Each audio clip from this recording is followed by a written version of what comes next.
Question. How do we call him?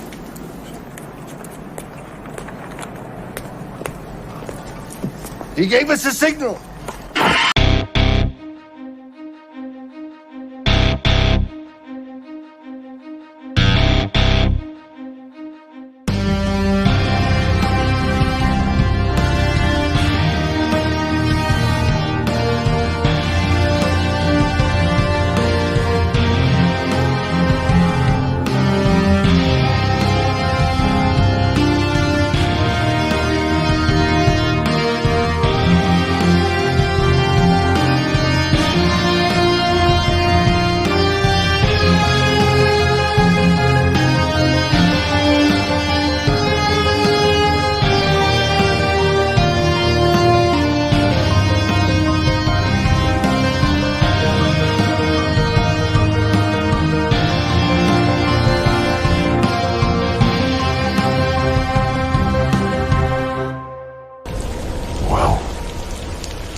What up, Gotham Guardians and Arkham Adversaries? It's your boy Trey, and we are live from the Batcave.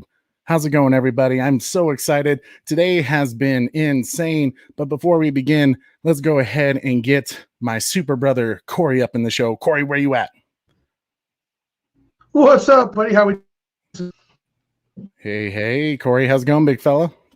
Well, going well. How's things over there? Doing well. It's been busy. I've been, hashtagging restoring the Snyderverse all day because we have a huge Twitter event going on.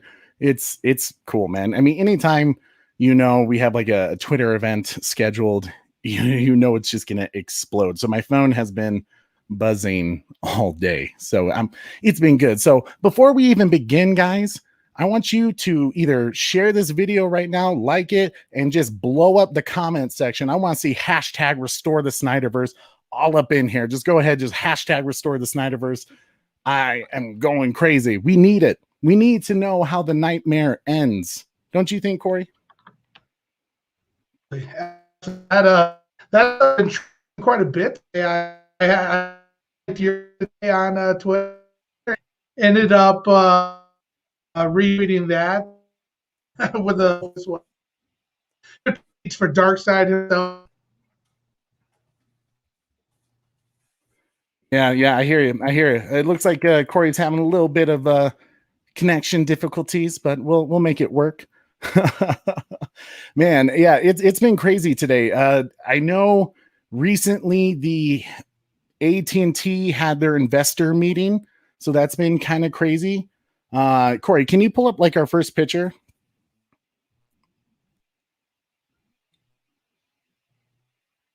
Oh, he might be down. Connection. See, technology, it never works when you want it to. Oh man. So we'll just kind of go into it. Oh, yep, here it goes. Now it's loading. So with Zack Snyder's Justice League, the AT&T investor meeting, a lot of us have been kind of waiting on that day. I want to say it happened. It was either Wednesday or Thursday for the investor meeting. I want to say it was like the 22nd. And man, a lot of things were going on that, kind of weird numbers. And, in Q1, HBO Max received a boost with 2.7 million subscribers, which some people were coming out with articles saying that it wasn't that big, not that big of a deal. It was small. It was very, barely any, boost. It's just not that big of a deal. I feel like hey, Corey, I don't know if you can hear me, but how are you seeing me very delayed? I'm seeing like I'm super delayed as well. So maybe it's my connection, but maybe let me know in the comment section. Like, are we like super delayed right now? If I click up a little, let's see if it see, you know what's going on here, Corey? Because I'm getting like every other word. It sounds like Warner Brothers is sabotaging our show right now. Warner Brothers is like, no, we're not having it. no, not today. Trey's on. Like, no, they can't do a live show shitting on us. We're not going to have it. Like, we're going to stop the show right now. I mean, come on, Warner Brothers, trying to make a living, trying to geek out with some friends, fans, subscribers, people who really enjoy this. See, now you're making me drink. Tonight, I'm doing a little whiskey sour for, actually, funny story as we're getting Corey back here real quick.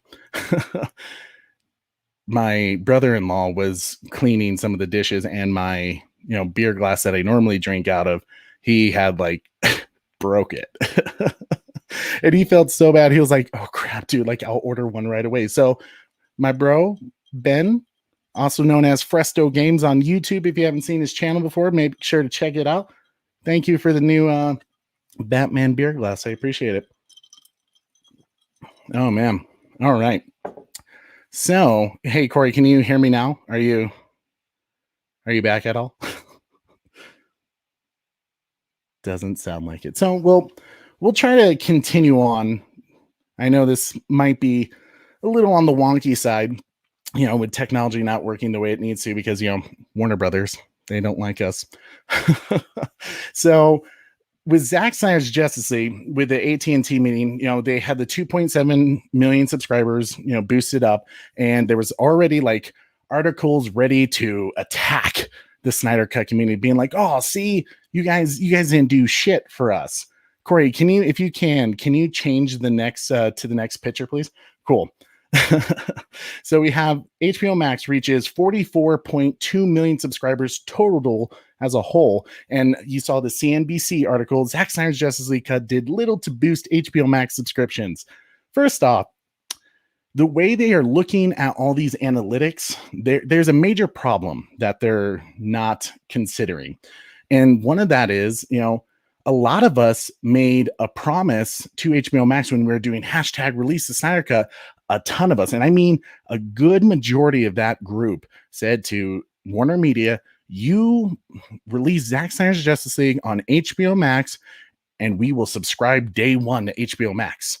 So there's going to be no real way for them to kind of look at the HBO Max boost and see if Zack Snyder's Justice League had anything to do with that. And I especially loved how I think the Hollywood Reporter, they didn't mention Zack Snyder's Justice League once. It was all like Godzilla versus Kong did this. Godzilla versus Kong came out the last day of Q1. I have a hard time believing that the majority of it came to, that they were the main cause of all this boost in subscribers. I mean, especially, I think a lot of us, if you're a DC fan, you were probably also interested not only in the Snyder Cut, but you were also looking at Wonder Woman 1984. So a lot of people probably already subscribed at that moment. So to kind of base off how many subscriptions of people hopping on, I think the fandom, especially our community, was already on HBO Max. So the 2.7 million was extra people that, honestly, I heard it was past their expectations for Q1. So I think that says a lot. The movie theaters are starting to open back up again. Things are kind of coming back to normal. So with the analytics, Corey, go ahead and switch to the next picture. Someone actually took the time to dig in a little deep with our, I might have lost Corey again. See, this is Superman for you. You ask him to do something for you and he just flies away because, someone else needs him. Oh man. Now, so with some of the analytics that I've seen, some things that were interesting to me is that you were looking at a lot of watch time services, and the amount of streaming views that it got. And we haven't really seen any numbers for that. But one thing I thought was interesting from Q1 was that they showed movies that were resonating with the audience. And amongst those was like Godzilla versus Kong, as we know, is doing really well in the movie theaters. And Zack Snyder's Justice League. That was kind of like one of the few mentions of Zack Snyder's Justice League from the meeting. So that, to me, shows a very... You could look at it two ways. you can either look at it optimistically and say, hey, they recognize that there isn't fan base here and people are really loving this film. And as we've seen through all the IMDb scores, Rotten Tomatoes, the fans are loving it. Critics are at least digging it more than practically all the other films that Zack Snyder does. So, I mean, when you get that, that's a win, you know. But it really shows that they need to take the time to really figure out on all of the streaming services platforms, you know, with Zack Snyder's Justice League, with on, you know, Crave, on, I think for, you know, they had Crave, sorry, as I'm thinking here, they had Crave, they had Sky, they had HBO Asia, I believe HBO Go. Some of it was available in other countries on Apple Store. So, I mean, there was like multiple different avenues for them to have to pull numbers from, you know, and it's not all just coming from HBO Max. So to strictly hold Zack Snyder's Justice League numbers to HBO Max doesn't really, you know, it's there's not a good estimation yet. And then I heard one person kind of go into it about like, well, they won't want to release the full numbers of how successful it is, not because of the idea that Warner Media doesn't want to show how wrong they were about Zack Snyder's Justice League, but more to kind of talk about not putting, you know, Godzilla versus Kong and Zack Snyder's Justice League in a competition with each other, which is kind of silly in my, like, I understand it, but like, it's kind of silly. And let me know what you guys think about that in the comments, because competition is good, right? Like if you're seeing one film do better, I mean, it's what we do all the time, right? Like box office records. What's the point of box office records if you're not going to, you know, celebrate how successful something is? Godzilla versus Kong, you see what Legendary is doing, like, oh yeah, let's continue the monsterverse. And all things considering, you know, especially in kind of a pandemic, and they're dealing with, I think 65% of theaters are open. Yeah, I mean, it's going to, you know, it's not going to do as well as typical other movie theaters, but some people could even say that maybe Godzilla versus Kong did well or better than it would have because people are begging to get back into the movie theaters again. I think that's a fair statement to say, but you know, who knows? Hey, Cora, can you hear me yet? Are you back on, big fella? He's still down. Sad. Warner Brothers is taking you out, big fella. Pulling out the kryptonite. Oh man. So part of me is thinking that we should almost stop to see if we can get it back and rolling again, because some of this is going to be, I guess, not as crazy, you know, without some of the PowerPoints that we set up for you guys. But we'll continue on until maybe this, you know, until Warner Brothers just fully takes us out. But we'll just see what happens. So here, let's go ahead. And one thing I did want to say that I think is kind of telling on Warner Brothers, and is that here's the bullshit that we have to deal with DC fans. I've seen a lot of memes about this lately that are kind of true, where like here we are, we're like this depressed group over there, and you know, we're seeing like Marvel just get everything they want. Like I watched the Falcon and the Winter Soldier, and I actually thought that was a very good series. I felt like for Marvel, they did a fantastic job with it, and especially that finale. I won't give any spoilers away, but you know, they did some things that you can tell were total fan service, and not even 24 hours later, you know, they came out and said Captain America 4 coming to theaters. Already greenlighted. You know, they knew that it was just going to be enough to give the fans what they wanted, and the fans would just ask, you know, like, bam, here you go, Captain America 4, there's gonna be another movie. Like, and here we are trending almost every single day on Twitter and social media with, you know, 1.5 million tweets. I think today, we've passed 300,000 tweets, I want to say. And, you know, that to me, I wish we passed 2 million personally, but 1.5 million tweets, it's a new record. And yet there is no announcement, no, hey, the Snyderverse has come in. It's completely get out of it, get out of it. Which is sad. It is sad because you would hope that Warner Media would just recognize that there is a fan base, there is an audience, and the majority of the audience brought in new audience people who were doubting how well it would be, and yet here we are. Everyone's loving Zack Snyder's Justice League. So it's an unfortunate situation that, God, it's like really depressing. Let me know. Did any of you guys see not Captain America, but Falcon and Winter Soldier? I like I said, I kind of dug it. There were some things that I don't think they did well. I'm always a big person, when it comes to music, and I felt like if there was one area that they failed, especially in the finale, was the music, because there was one episode. Maybe I shouldn't say, because I don't want to spoil for anyone if anyone hasn't watched it. So I'll just say there was one episode where the music, they did a motif from another Marvel film because of the situation that was going on. And I was like, yes, brilliant. And then the rest of it, like, you can't remember a theme for Falcon at all, which was kind of depressing because I always like when someone creates a good theme. But let's get in to the big stuff.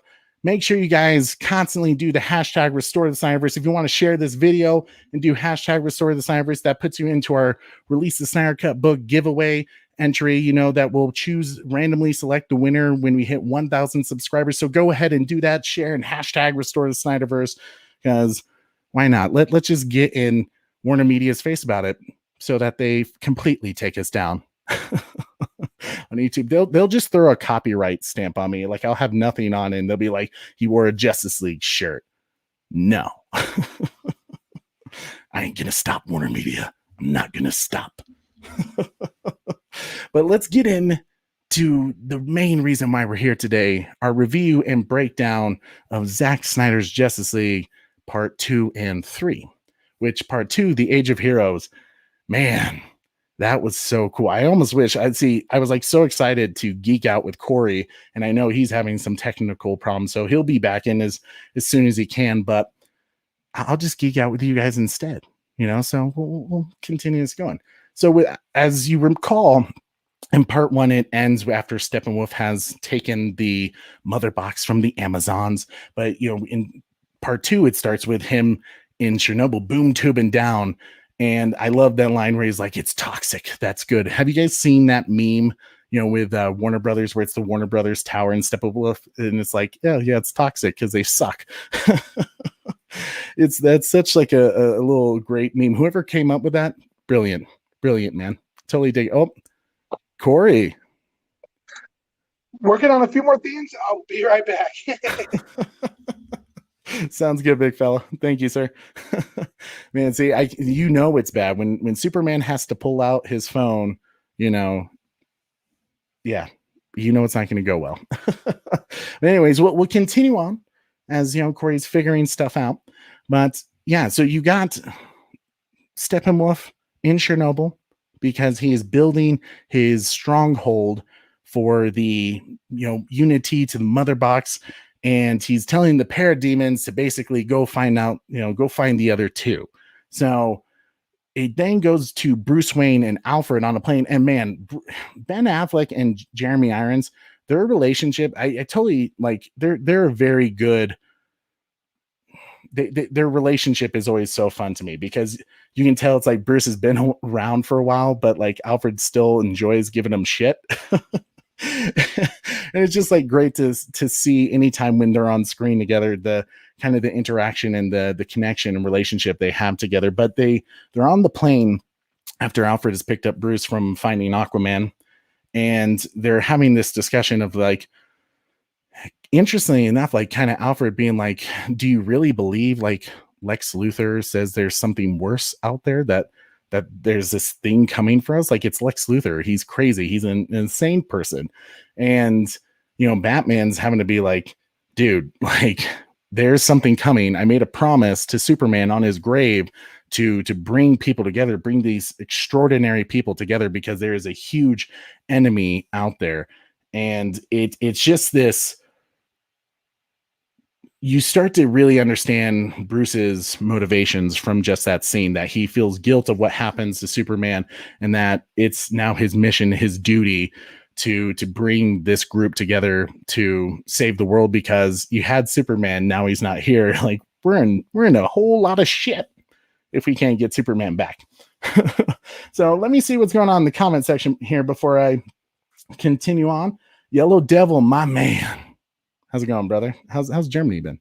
Yeah, doing well. Are you drinking the Yellow Devil drink tonight? I know I'm doing whiskey sour, but that works. We got my boy Cameron Parker. How's it going, buddy? Trey is the greatest thing to happen in DC universe. Oh, you're too sweet. I would that's just like, no.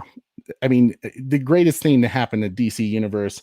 I mean, everyone has had a great spin out, but I mean, I was gonna say, like, what Zack Snyder has done with the DC universe, I'm really just intrigued by all the characters he's created, and like, just how he's built upon them in a different way that's respectful to the comics, but also giving it something new. So I appreciate that as an artist on his end, that he's able to bring a new element from the characters. But I mean, everyone has done some really cool stuff. I always praise Tim Burton with how he kind of built Gotham City as a character. Even Christopher Nolan, you have to give him credit for what he did with the Dark Knight films, really putting it in a world where you could see those characters existing. I mean, I truly feel like that was probably the first time anyone took a superhero film seriously with Batman Begins. And then obviously the Dark Knight was on a whole other level. So I appreciate that, Cam. Thanks, sir. Let's see. Yellow Devil says, Warner Brother dropped an EMP on your stream. Yes, they did. Damn it, Warner Brothers. Damn it. And then he says, unless they tell us the number of people that watch the Snyder Cut around the world, no data can compensate that lack of information. Subs aren't the full picture. I think we will not find out. Yeah, you definitely has some truth to that. I mean, some companies have been able to kind of pull numbers together and kind of get an estimate, but I haven't seen anything that has been maybe credible. Some guy came out on Twitter and I looked at it, and it was something like he had like 11.3 million on HBO Max from his company that does normally sports analytics. I'm totally spacing the guy's name, but he had like 11.3 million views on for North America with HBO Max, and Crave, which I believe is Canada. And if you heard about Crave, they crashed multiple times because of Zack Snyder's Justice League. But he said, yeah, like 3.4 million there. With Sky Cinema for the UK, it was 2.8 million, almost 3 million. In Mexico, they had like multiple different streaming services that it was on, and that had like 1.1 million. HBO Asia had like 2.75. So I think, like, in total, based off his estimation and his company's data, analyzing, they were able to come up with a number that said between, and I think the numbers were from March 18th to the 20th of April, if I recall, it was something like 32 million views. So that's extreme. I know, like, we're talking about a whole month worth of, streaming, but I mean, that says something, right? I think it does, at least. Let's see here. Corey says, keep going.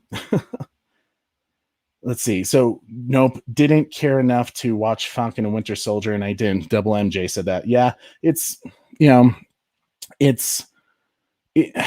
I'm a superhero fan. I enjoy all forms of content. Obviously, I'm a way bigger DC fan, and obviously Batman all the way. But I mean, it was my brothers-in-law are all huge Marvel people, so I have to watch Marvel. But I can find joy in it. I mean, it's family fun. If these types of movies that Marvel do, they have a great formula of how they do things, and you gotta give them credit for it because it's fantastic. And then you got Warner Brother memes write themselves. Unfortunately, true. Yeah, there was like a whole segment. Do you guys ever watch? Was it David Letterman? He used to have a portion of his show, a little comedy bit that was like stupid things our presidents say, and he had like this video that starts off with like all these great speeches from presidents over the years, like with JFK, Ronald Reagan, all those guys. And then all of a sudden it would be like a clip of what like George W. Bush said that week. That was just like made no sense. I feel like that's Warner Brothers. Like you talk about like all the wonderful things that have happened in cinema history, and then you see Warner Brothers and it's like idiots. like what the hell happened to you guys? You guys used to be brilliant. You did Watchmen, and if Watchmen didn't like push them enough to be like creative, because a lot of people nowadays look at Watchmen and go like phenomenal film. I mean, you got The Dark Knight, all those fantastic Warner Brothers film, 300, like you name it. Like Warner Brothers has some great films, and nowadays they're just like, they don't give a shit. Don't know. Outlaw Reaper. Hey Trey, it's Bobby. What up, Bobby?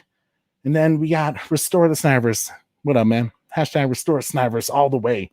Love it. Thank you guys for commenting. Let's keep it going. Let me know if you have any questions as we kind of go on through our review. But so yeah, we get to Silas Stone in the part 2, The Age of Heroes, and who's played by Joe Morton. And he's at the Kryptonian ship heading out for the day. And one thing that's really cool that I didn't know if you guys know about, that Zach personally picked him for that role because he was a huge fan of Terminator 2, which he plays Miles Dallas.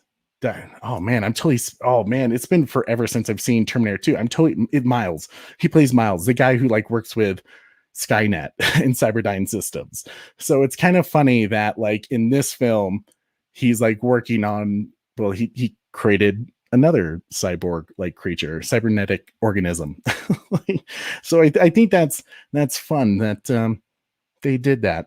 It was quite pleasant. But the janitor who was working at the Kryptonian ship gets kidnapped by the parademons. Which, do you remember when the 2017 Justice League film came out and they did that whole like weird anal probing joke?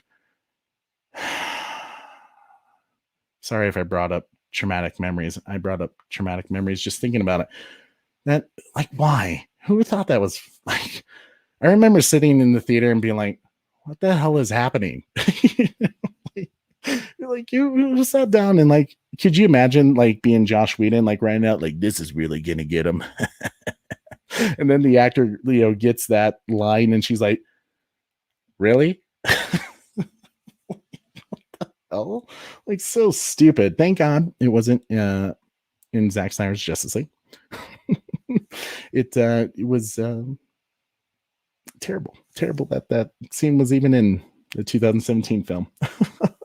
But it goes to the Amazons, after Steppenwolf has stolen the mother box, and Queen Hippolyta is like, said that they need to warn man, and at least Diana will know the story. So they bring out the arrow of Artemis, and they kind of do this like really cool ritual ceremony thing. And if you don't know about Artemis, she is the goddess of the hunt.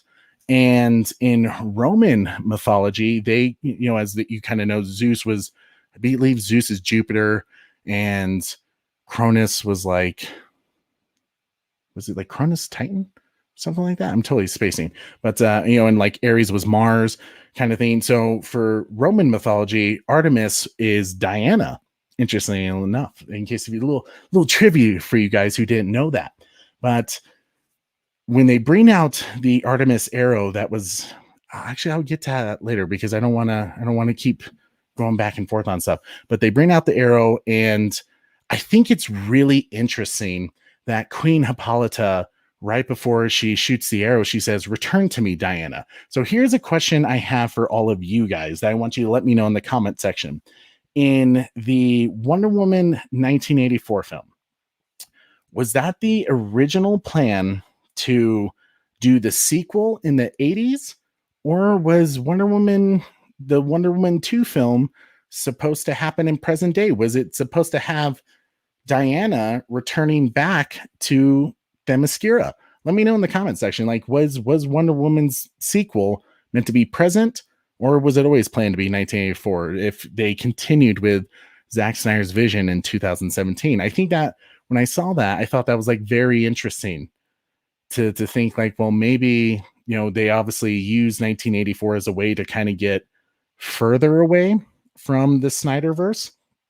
There wasn't really a connection there. We'll talk about that sometime when we do our Wonder Woman 1984 review. But I think it's interesting. Let's see what you guys say. So Yellow Devil, we need a cat fight between Wonder Wife and a Catwoman cosplay girl. That sounds naughty. Get your head out of the gutter, Yellow Devil. Get it out of the gutter. But I would enjoy that too. He then says the women on TV, yeah, she was a pathetic comedy. Yeah, she was like just like bad writing, right? Like not even good stuff. Yellow Devil says, no, I don't think they had a plan in 2017 or 2016 for the sequel. Yeah, I think I truly feel like Wonder Woman 1984 was used in a way that they were trying to kind of create a new timeline in a way that didn't revolve around Batman v Superman, because it sounds like the studio, according to Zack, just really fucking hates that film. They were telling him when he was doing Zack Snyder's Justice League that they really needed to get away from any kind of connection. And obviously, as you see in Zack Snyder's Justice League, it starts out with the ending basically of Batman v Superman. So it's definitely connected. There's constant, reminders of what happened during BVS. So I think it's interesting. So let's continue on. So after we get to, the arrow shot and it lands in the Temple of the Amazons in, I think it's the Isle of Crete. But Diana is at the museum and she hears on the TV that, the Temple of the Amazons has been vandalized, with someone who obviously she kind of knows that, like, when she hears about the fire, that it's not like just some kids messing around. But I think it's like interesting that, with her face, she really had this look of terror on her eyes because she knew that the message from her mother was like, something's coming and you gotta here's the little breadcrumb that you have to figure it out. But this next part, I think, really got us like all like super pumped of what Zack was doing with, man, it's a bummer just seeing about, but it goes to the crime scene of the Kryptonian ship and the police are questioning Silas Stone and Ryan Choi, which Ryan Choi is the Atom in DC Comics, which, come on now, like that was like so cool to like see him there. I mean, literally it was like one of those moments like, yes, I knew Zack had said like Atom is in it, but it was just great to finally see him in the cinematic universe of a DC film, because why the hell not? And it really goes to show you that Zack was like so ahead of his time. If you remember, this film was supposed to come out in 2017, which means Zack was going to beat Marvel to the punch on a black superhero on film.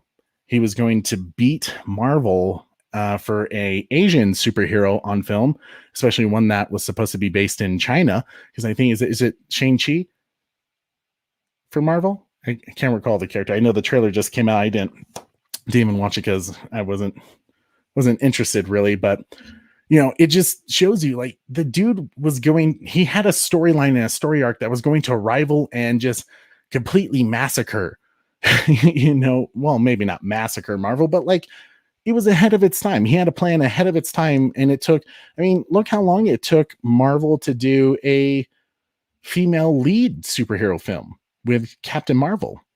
I think that was 9 years. They were 9 years into their whole cinematic universe, and then they finally did a film.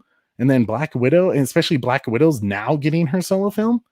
Like Wonder Woman came out 2017 or no, yeah, 16, I think. Yeah, messing up my years, but it was still very cool to see Ryan Choi in Zack Snyder's Justice League. But I thought it was something that caught my attention was when they talked about what was in the case of the mother box, and Ryan Choi says like, no, that wasn't stolen. And he says, isn't that right, Silas? And Silas says, no, it was misplaced. It makes me wonder, is Ryan Choi in on Cyborg, or at least knows that Silas used it? Let me know in the comment section right now. Was Ryan Choi aware of Silas Stone taking the mother box and using it on Cyborg? Because just the way he just the way they portrayed that scene, he definitely looks at Silas and says, "Isn't that right, Silas?" Maybe he knows that Silas took it, and Silas doesn't know that Ryan Choi knows. That was a little like Jack Sparrow saying right there, like he knows that, but doesn't know that he knows. So he knows that he knows. Oh man, it's let me know what you guys think about that. I think that was kind of a Ryan Choi just seems like I don't know the actor's name, but whoever played him did a very good job. And honestly, the way they portrayed his character throughout the film kind of gave you an idea that his character is like kind of comedic, humorous, and maybe gave off like when they would have done that solo Adam film, maybe it would have been on the lighter side, a little more comedic than kind of like a Shazam in a way. So it's interesting that Zack had that, not because I think he just does dark stuff, but you constantly hear people throw on Zack that, your films are too dark. It's so serious all the time. And yet you had Ryan Choi in there. He's like laying all these comedic lines that are just hilarious. Like I really dug his character, and I think we only saw him for like 3 minutes. It was kind of, I wish we had a movie. I did. But they showed when in the scene after the detectives are like questioning Silas, and they show the Kryptonian ship, and you get that great Superman theme, the bottom. They go to a guy who had a drawing of who took kidnapped the janitor, and to me that drawing looked very similar to Jay Olivia's design in the new the new 52 animated movie series that they did of the Parademons, where it kind of has that hood and that cape on it, like Darkseid, not Darkseid, sorry, like kind of like Batman does, and they confuse, like I think Green Lantern confuses the Parademon for being Batman, so I think that was kind of, when I saw that, I was like, I wonder if Jay had any influence on that. I'd be curious to hear what your guys' thoughts on that as well. So Yellow Devil says Snyder was too early with his vision, just like Watchmen was a movie for today, but released a decade ago. Yeah, it always seems like he was kind of ahead of his time. I almost would have been curious to see what would have happened if if some of his films came out years later, because like if you think about it, 300, everyone like passed up on that film, like just about everyone. And I remember there was that studio head roundtable discussion that there was a video on YouTube about, and like Toby Emmerich was on it, and you could tell he was hated when the producer, the studio heads all of a sudden started talking about Zack Snyder, because this came out before even I think Zack Snyder's Justice League was announced. So you could tell there was some hesitancy, hesitant. I can't even talk today. See, this is where you drink. But yeah, there was you could tell there was some bad blood from that discussion, but they were all talking about 300 and how great of a film that was, and that they're like, damn it, how did we pass up on that? And the director was amazing, just so enthusiastic about this project. And here it's like, man, Warner Brothers just keeps passing up on opportunities with Zack, like restoring the freaking Snyderverse. Speaking of, if someone could let me know in the comment section, where are we at in the trending event? I haven't looked yet. I think last I saw we were approaching 300,000. So I'm curious to see if we're past that. I know one of our main, I guess you'd say, main cheerleaders for the community got blocked because Twitter thought he was spamming people. That's great when that happens. It's just more Warner Brothers trying to shut us down. But you can't shut down the man. You can't. We will continue on, Warner Bros. Toxic Brothers. Whereas I think on my boy Sil Abdul's show, they call it the Hamada burgers. I don't want no Hamada burger. Don't want no Hamada burger. But it goes back to Silas Stone. He returns home and finds Victor, his son Cyborg, And he warns him about the mother box isn't safe at their place because there's some creatures, monsters searching for it. And you could tell there's a lot of tension and disconnect and hostility in their relationship because, as Cyborg responds to him, it's like, you know all about creating monsters, right? And he slams the door, and someone showed me that there was like a little poster in the scene that kind of showed it was all about like how basically science gone wrong, a monster being created from something. I'm trying to recall what that was, but Zach has so many of those little Easter eggs, and that will bring up some of them. But one of the really, really cool ones that I knew, I was watching it earlier today, and I was like trying to stop each frame to see, is when Diana gets to the Temple of the Amazons to figure out the message that her mom is sending her. First off, Gal Gadot in heels, and when she does that superhero landing into the cave of the temple, like part of me was like superhero landing, but it also kind of reminded me of that like crazy scene in Jurassic World where I think her name is Claire, the character's name Claire, where she's running away from a T-Rex in heels. I guess running in heels, doing superhero landing in heels is the new badass thing. It is. I mean, it is really badass. I just remember like seeing that in the film and like, kind of doing the little head tilt of like, there's some strong heels, some super strong heels. But as she's learning about the incoming threat from her mother, she explores the hidden ruins, and in this chamber of these drawings, this is the part where I almost wish I had our pictures for you guys, because I was like bringing them all up. But the drawings all around, if you can, I'm trying to remember, someone on Twitter released all of these pictures. Let's see if I can find his name real quick for you guys, because what he discovered was like really brilliant about all of it. Let's see. Oh yeah, here we go. I think his name on Twitter is Steve G at unit _514. I would recommend checking out his Twitter account sometime, so that way you guys can look more into this, because he goes through translating all of the Twitter, all the chamber drawings, of what happened in that apocalyptic war with the old gods, the humans, the Amazons, and the Atlanteans. And he even like breaks down like some of the Greek writing and translate it, with like Darkseid.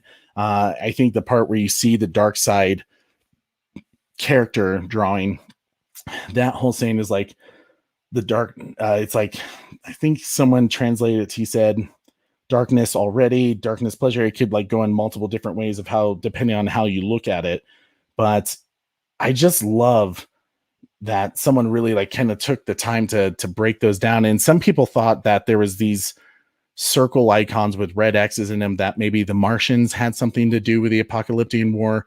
But I think this guy also broke it down and was able to discover that it's just actually just the UFOs, basically the ships that the apocalyptians were using against the, with the parademons and all those, that I think you even see Artemis hit in one of the scenes. But it's really cool. I definitely recommend to check those out. It's once again at unity _514. It's really cool. Hey, Corey. Hey, I think we got it going now. Sorry about that. I had to take a quick flight to Warner Brothers Studio and work them over a little bit, Did you give Walter Amada a little smack for us? A little bit of a smacking around, a little bit of a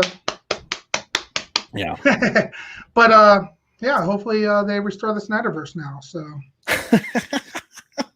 Corey's just like, you know what? Let's rewind this. Corey, you have super speed. Just do what Christopher Reeve does and fly around the world, and we'll start the stream back over. Right? I'll just zip around a few times and get going. Yeah. No, that's great. Yeah, that's great. So sorry for the technical difficulties. Of course, the second we start streaming here, the internet box goes red, and I start to lose complete signal. So I had to do an entire reboot.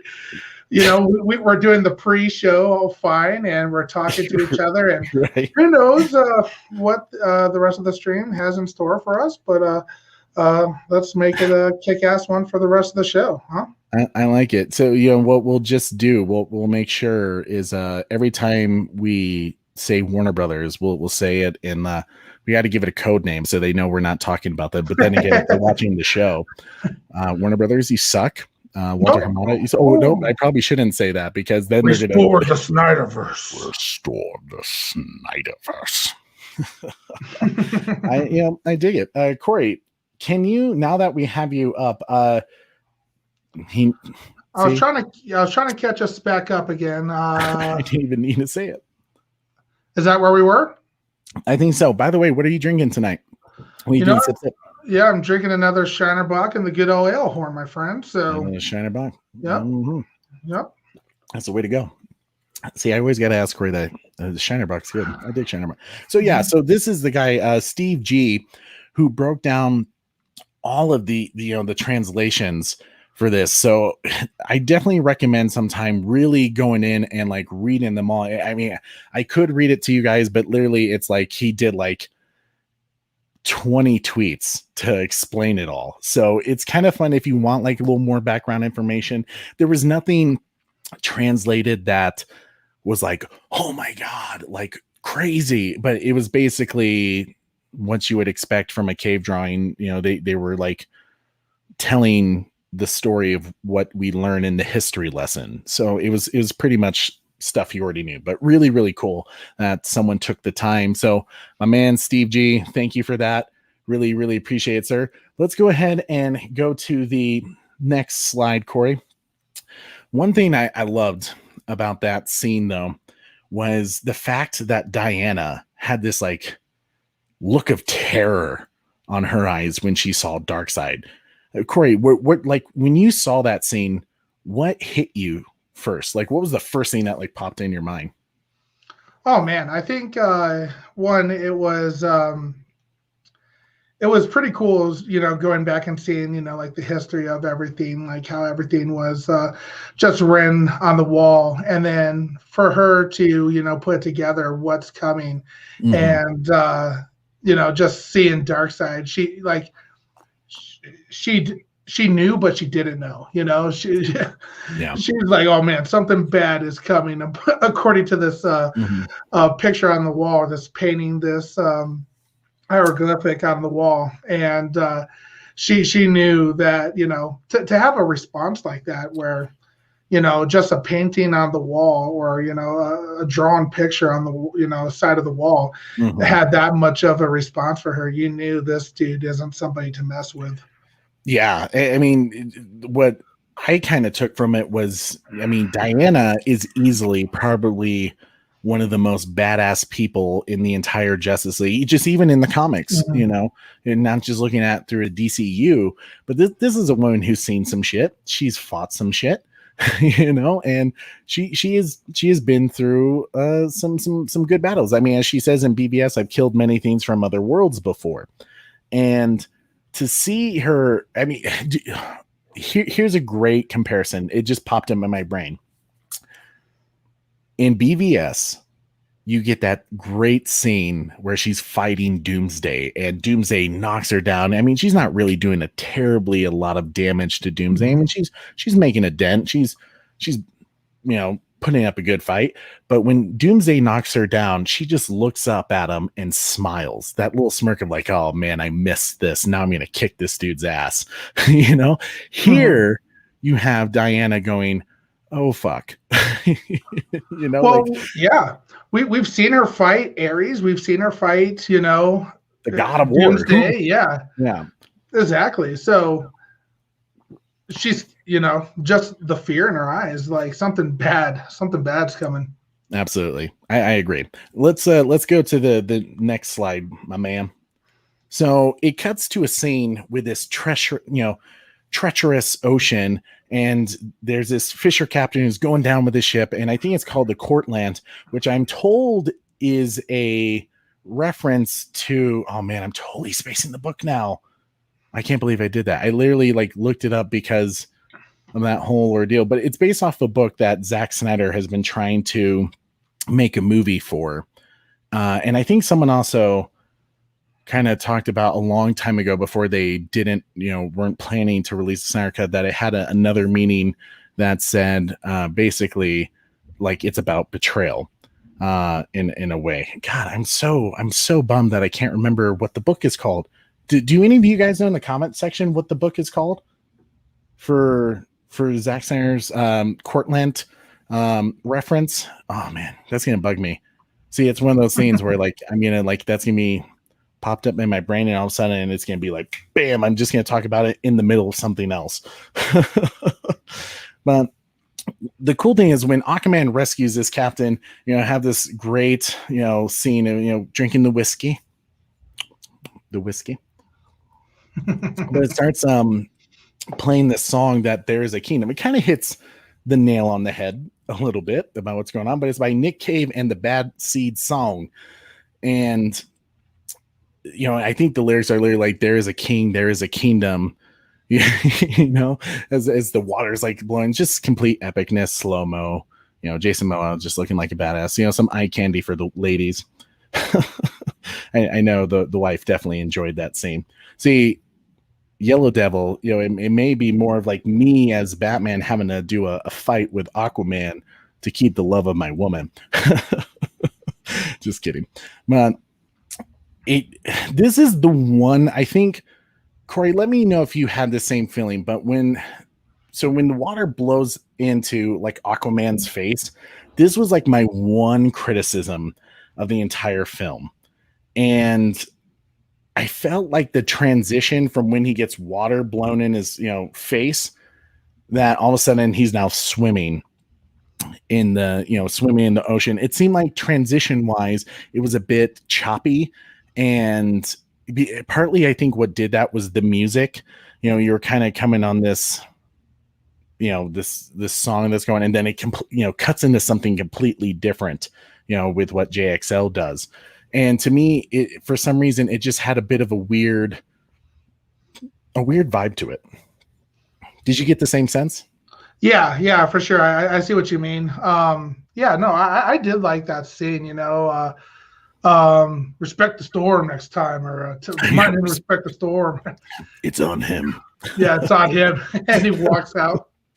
I love how no one questions him. Like no one's gonna be like, dude, you have to pay for that. No. But the storm was coming in. The water was chopping at the rockway as he was heading back out to the ocean. So I think it was meant to be like that for sure. Yeah.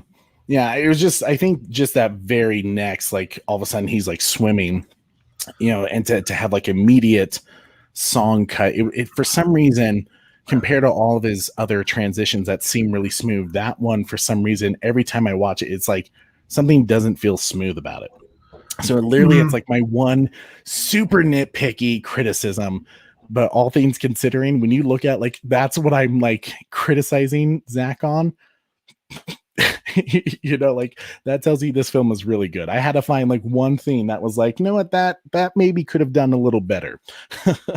But you get this awesome like scene, and like the way Zach films it is like so cool, when they get the octopus, and he's just in his element, and he's at this King Atlan shrine, underwater. And one thing that is quite interesting with how Zach's approach to how Atlanteans work is that bubble. I call it the bubble talk. How they kind of create this air pocket so they can actually have a conversation in. And I'm completely fine with that thought process. It's just like one of those scenes where like clearly James Wan just kind of took that idea and like threw it out. So there was like no consistency with it. He was kind of like, no, dude, like here's one place where we don't have to be scientifically accurate. Like, because I know Zach thinks very scientifically in a way, where he's like, no, that doesn't make sense. Like sound doesn't travel like that underwater. So they would have to create an air pocket to have a full on conversation with each other. But I kind of dug, and we'll kind of go into this more, how they kind of do the dolphin language, I guess you could say, where they're kind of, doing the clicking and the squeaking, I guess you could say, that Mira does. But like, what did you think of the bubble talk, Corey, the air bubble talk? Yeah,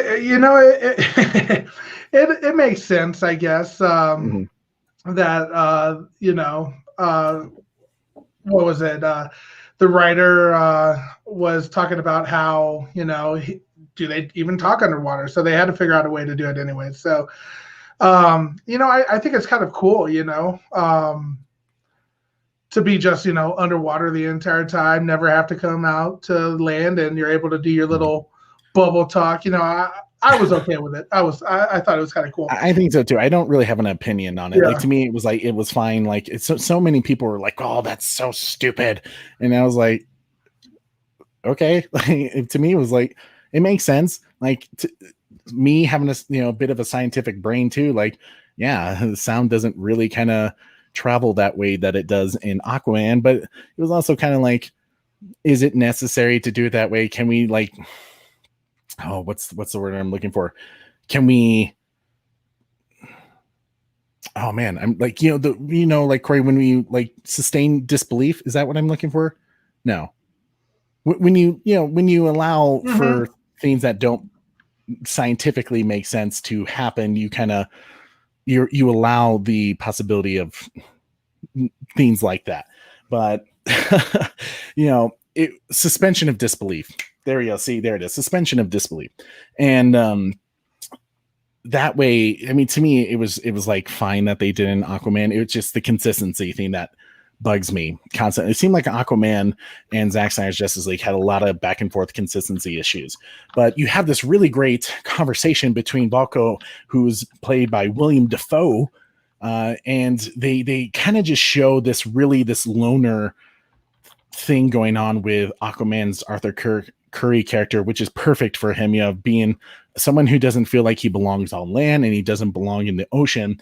And I really dug kind of just this line that Chris Terrio wrote with Volko saying like, you can't hide forever, Arthur, above or below. And to me, it was like that, just the way that sentence flowed. I was like, that's just cool, and it completely sets up his character for Aquaman, especially with Volko talking about his half brother Orm, who is starting to spread lies about the surface dwellers, of how they're destroying the oceans. I mean, that's kind of true, but it just shows that even Orm at that moment, kind of being blinded by his hatred for the surface dwellers, that he's going to lie about Steppenwolf and Apocalypse, parademons taking Atlantean soldiers and torturing them. He's gonna be like, it's the surface dwellers, they're doing it because we're gonna start a war with these guys.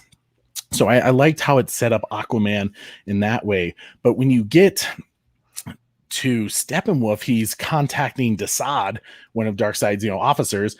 First off, Corey, that apocalyptic technology where it's kind of like the lava metal kind of thing, wasn't that cool? Yeah Super cool. Like, it's almost kind of like that thing where like you would maybe think that, because this group has been around for 5,000 years, that maybe their technology would be far more advanced. But like at the same time, it had this like rustic, and it looked evil, which is important. But I mean, hey, at least it wasn't like something like with Star Wars, how the technology somehow got progressively worse, because episode 4 and 5 were made at a different time. And, here now you got this communication in Clone Wars where you can clearly see the person talking to you in the hologram. But I totally dug that it was like this weird lava looking thing that it just looked so cool. So cool. But, it gave you that whole interaction between Darkseid and Steppenwolf. Zack did an amazing job of really building on these two characters, because it gave, oh, thank you. See, you're thinking thinking on the same wavelength.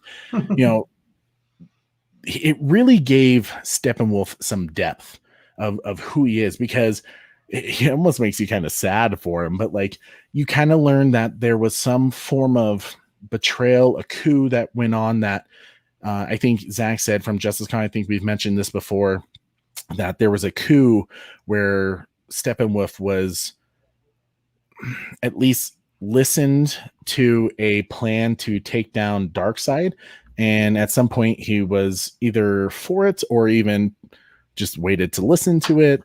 And Darkseid took that as a betrayal, that he even considered the possibility of removing Darkseid, and he punished him to this 50,000 world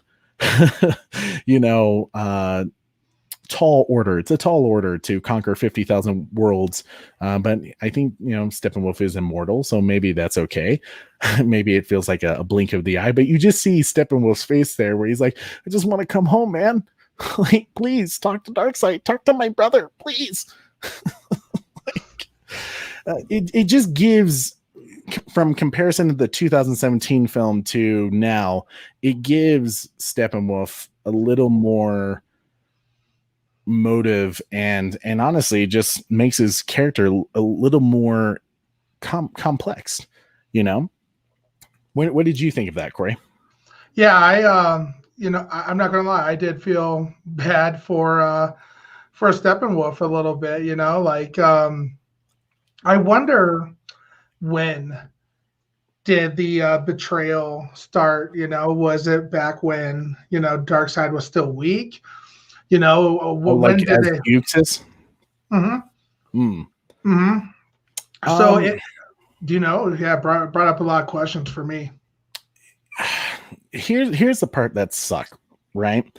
So when they announced the New Gods film, I think it was originally supposed to be connected to Zack Snyder's Justice League, to the Wonder Woman film, because I think they even said like the old gods were supposed to be in at one point. Like, someone who was writing a draft for the New Gods film kind of went in depth about the connections that it was supposed to show with Steppenwolf, Darkseid, their relationship together, and kind of what went down between them to create this betrayal that kind of punishes Steppenwolf in the end.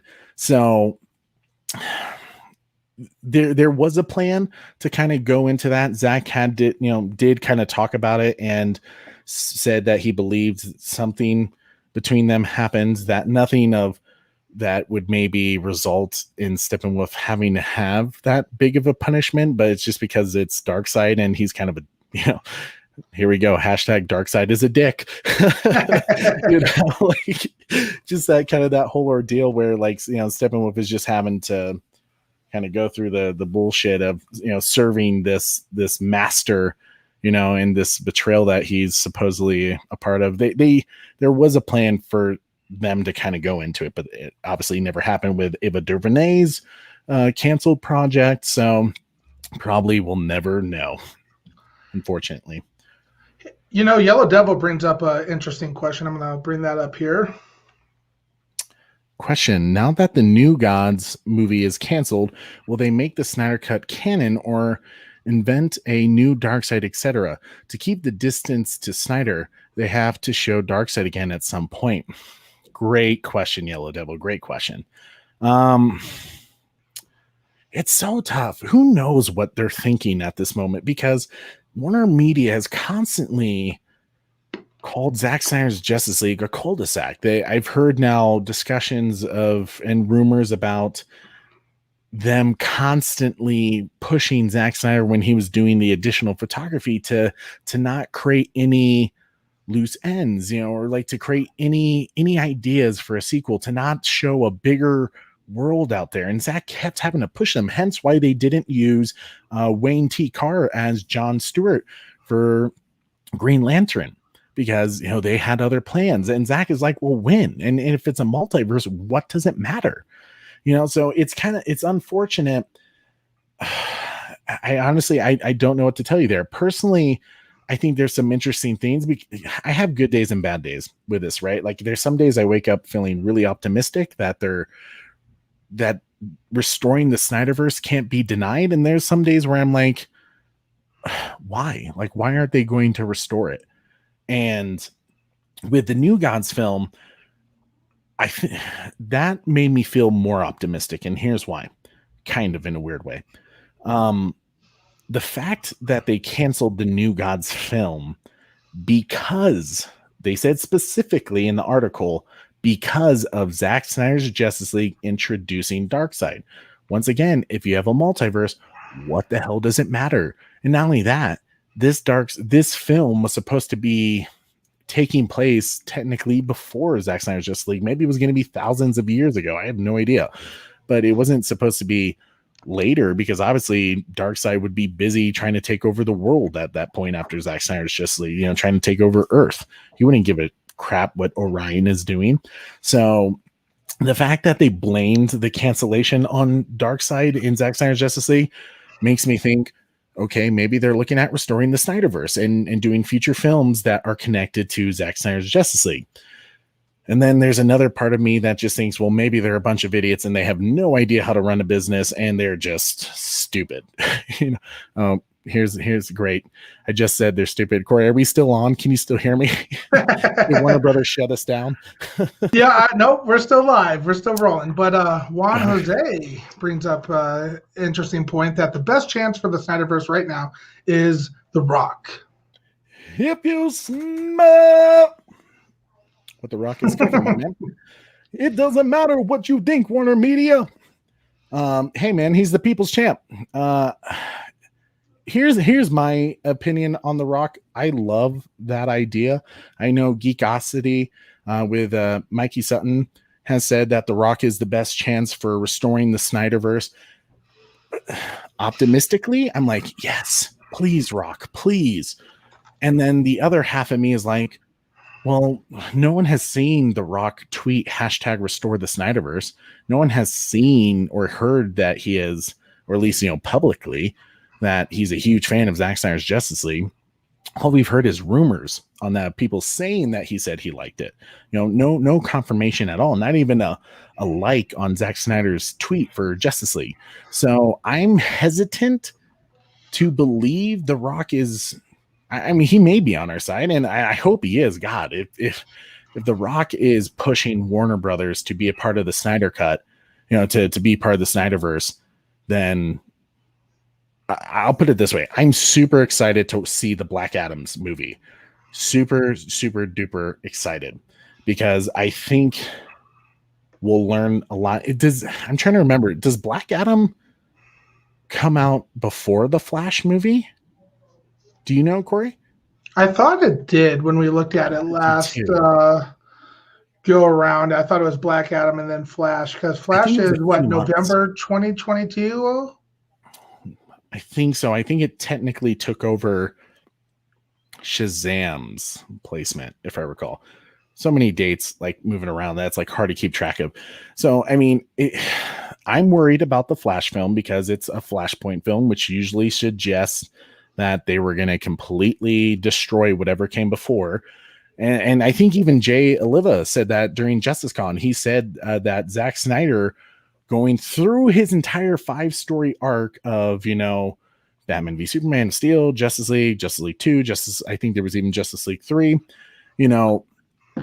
he was talking about for his final film would be a Flashpoint film that would completely reboot the DCU. So even Zach was thinking down the road that if they wanted to bring in an entirely new cast to rejuvenate the DC films and the DCEU, he was going to do a Flashpoint film. So I'm worried about that Flash film with, and it has been confirmed. I know last time there was doubt. Michael Keaton will return as the Batman, at least his 1989 version of the Batman, and Ben Affleck will be back, and there's still in question about what they're going to do with his character, whether they're going to kill him off or keep him alive and things like that. So the Flash film, I have a feeling I'm either going to love it or I'm going to really hate it, because I think that's when we're really going to get an idea if Warner Brothers is moving away from Zack's stuff. I think we'll get an idea from Black Adams too, but then again, Black Adam's film doesn't really have to connect with Zack Snyder's Justice League. They can get away from it and do their own thing because none of the characters there have any connection. Anyways, we haven't seen them before. So with them, in the Flash, obviously it's Ezra Miller's Flash.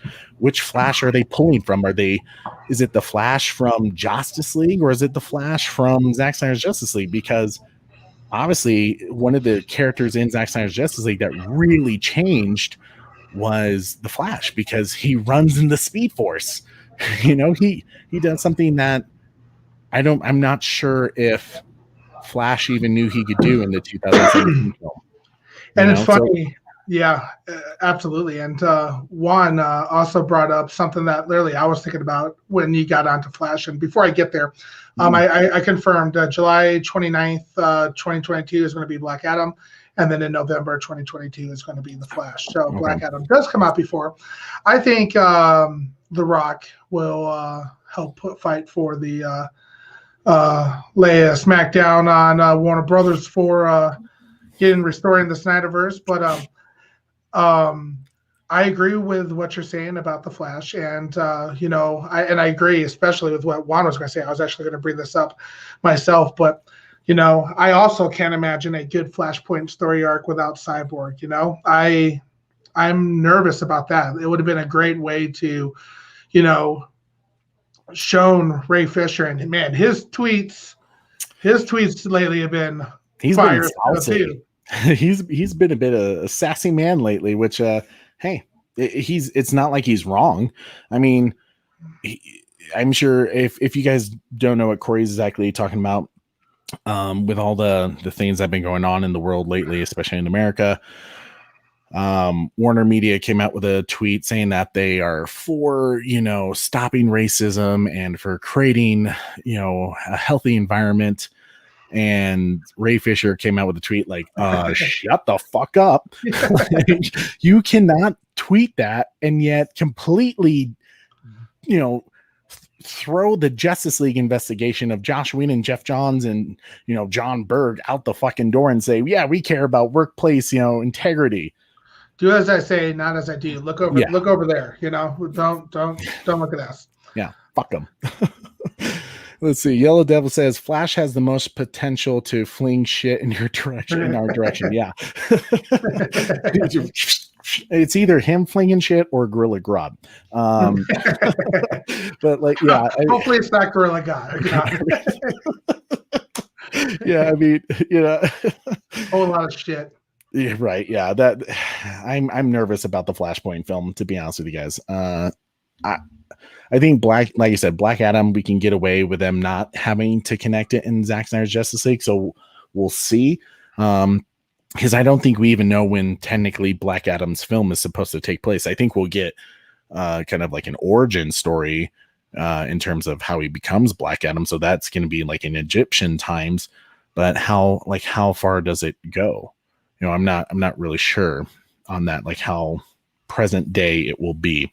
But we'll see. Let's see. Oh man, Corey, I'm totally spacing. Where were we at? Were we? Oh, we're now back at Gotham. Okay, so yeah. So back to part 2. Great questions, everyone, by the way, and comments. I really do appreciate it. Go ahead and switch to the next picture, Corey. So we're back at Gotham with the Wayne Aerospace hangar, and Bruce Wayne is working on the Flying Fox prototype troop carrier, which is a really cool ship or plane, jet. It's kind of like it's a jet troop carrier. So it's a big plane that can move really fast, which I dig. It's cool. But it's a great interaction between Bruce and Diana, getting some of that hashtag Wonderbat. I know, Yellow Devil, you're all about Selena Kyle and Bruce Wayne. When I see a little Wonderbat, I get happy because me and my wife are all about the Wonderbat ever since, the Justice League Unlimited series. They have a great interaction. She, has that great saying that they changed in the 2017 film, but in this, they said, it took me almost a minute to take down like your security system. So I mean, it's just that great kind of like, I'm a badass, like, don't even worry about it, Bruce, like, get out of my way, fool. But she mentioned Steve Trevor, about how someone would have loved to have flown it, and just like they did in the 2017 film. But one thing I really love, and it's those subtle details, those subtle hints that Zack does for each of the characters. But Bruce talks about like, the best, techs and engineers, best minds at Wayne Enterprises can't even figure it out, can't figure out how to make it fly. And, she does the whole thing like, well, but you can, and he's working on it right there. So it just shows that he's a hands-on businessman, and Bruce Wayne is highly intelligent. He's not just some brooding crime fighter. He's the world's greatest detective. He's, building these these gauntlets that have the ability to absorb energy. So I love how he just gives those subtle hints. But then we get probably the best part of part 2 is the history lesson that Diana narrates. Man, Corey, what was your first impression of that history lesson? Wow, so cool. It was awesome. That was our first scene of Ray Porter as Darkseid. So seeing him just jump down onto the ground there and just like picks up, some of the dirt with his hand and just kind of like lets it fall out. Like this scene is about to be mine, about to conquer another one, like about to do this work. And, he sees all these people here. And, I wonder, did he, when he came down to Otherworlds, did he see all these people, standing out in front of him before, or were they just kind of like watching like, hey, what is this guy? What is he doing? Where these guys were clearly ready for battle. So, it was a cool setup. And, obviously seeing, everybody. And for me, yes, I loved the Green Lantern part, but I really liked seeing the gods there. So like in our picture right now, Zeus and Ares, and they CGI'd Ares, didn't they, to make him look? Yeah, I think it's David Swellis, who was Ares in Wonder Woman, which I'm glad they did that, because it's it's the continuity thing. Zack knew that he was going to be Ares in Zack Snyder's Justice League, because they kind of filmed Wonder Woman and Zack Snyder's Justice League kind of back to back, like while they were in production. So it was like Wonder Woman, was like finishing up filming. So it was kind of like back and forth. So Gal literally like walked over and pretty much started doing Zack Snyder's Justice League in London, I think is where they filmed most of it. But yeah, so they did CGI David Swellis, I think his name is, who played Ares, which I heard the actor who was the bodybuilder. I think he was a bodybuilder who played Ares. I heard he was kind of pissed about that, which I can understand. He puts in all that hard work. He wants to be the face of Ares, but at the same time, continuity, bro. Like, it has to be David, or at least has to look somewhat like David. But he was still a badass. I love how Ares just like hands Zeus the axe. And Zeus is like, yeah, I'll hold your axe. Like, he's like, I gotta put my helmet on. It's like, I'm about to throw down, bro. But yeah, you got Artemis, you got Ares, you got the Amazons, you got all these tribes of man coming together. And like you said, Corey, I think they've kind of referenced multiple times with Darkseid and Steppenwolf that they have fought defenders on other worlds. I think Steppenwolf had that line when he first saw the Amazons. I was like, thousands of defenders on every planet trying to stop us, and all of them have failed. Kind of like that thing. It was something like that. So something tells me that they have battled people, just nothing like the old gods, which is awesome. But I'm curious about that as well. There was one question. I mean, kind of that stupid thing when you can't like turn off your brain, and just be entertained. But I tend to ask a lot of why questions when I watch a film, and Zack usually answers all of them. But part of me was like wondering, how the hell were they ready for Darkseid's armada? Like, if you think about it, Atlanteans, Amazons, all these different tribes from around the continent of, coming together for this one moment. Like, how did they plan that? That would have taken months, because that was a big army. That would have taken months, maybe a year to rally them all up and be like, hey, there's something coming down from the space that we're gonna have to destroy. Oh no.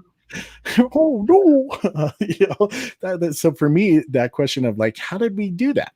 But Yellow Devil says, guys, have you seen the behind the scenes footage of Zeus pre-CGI? They had bright lights on his arms to get the light effect for the lighting. Looked really cool. No, where is that?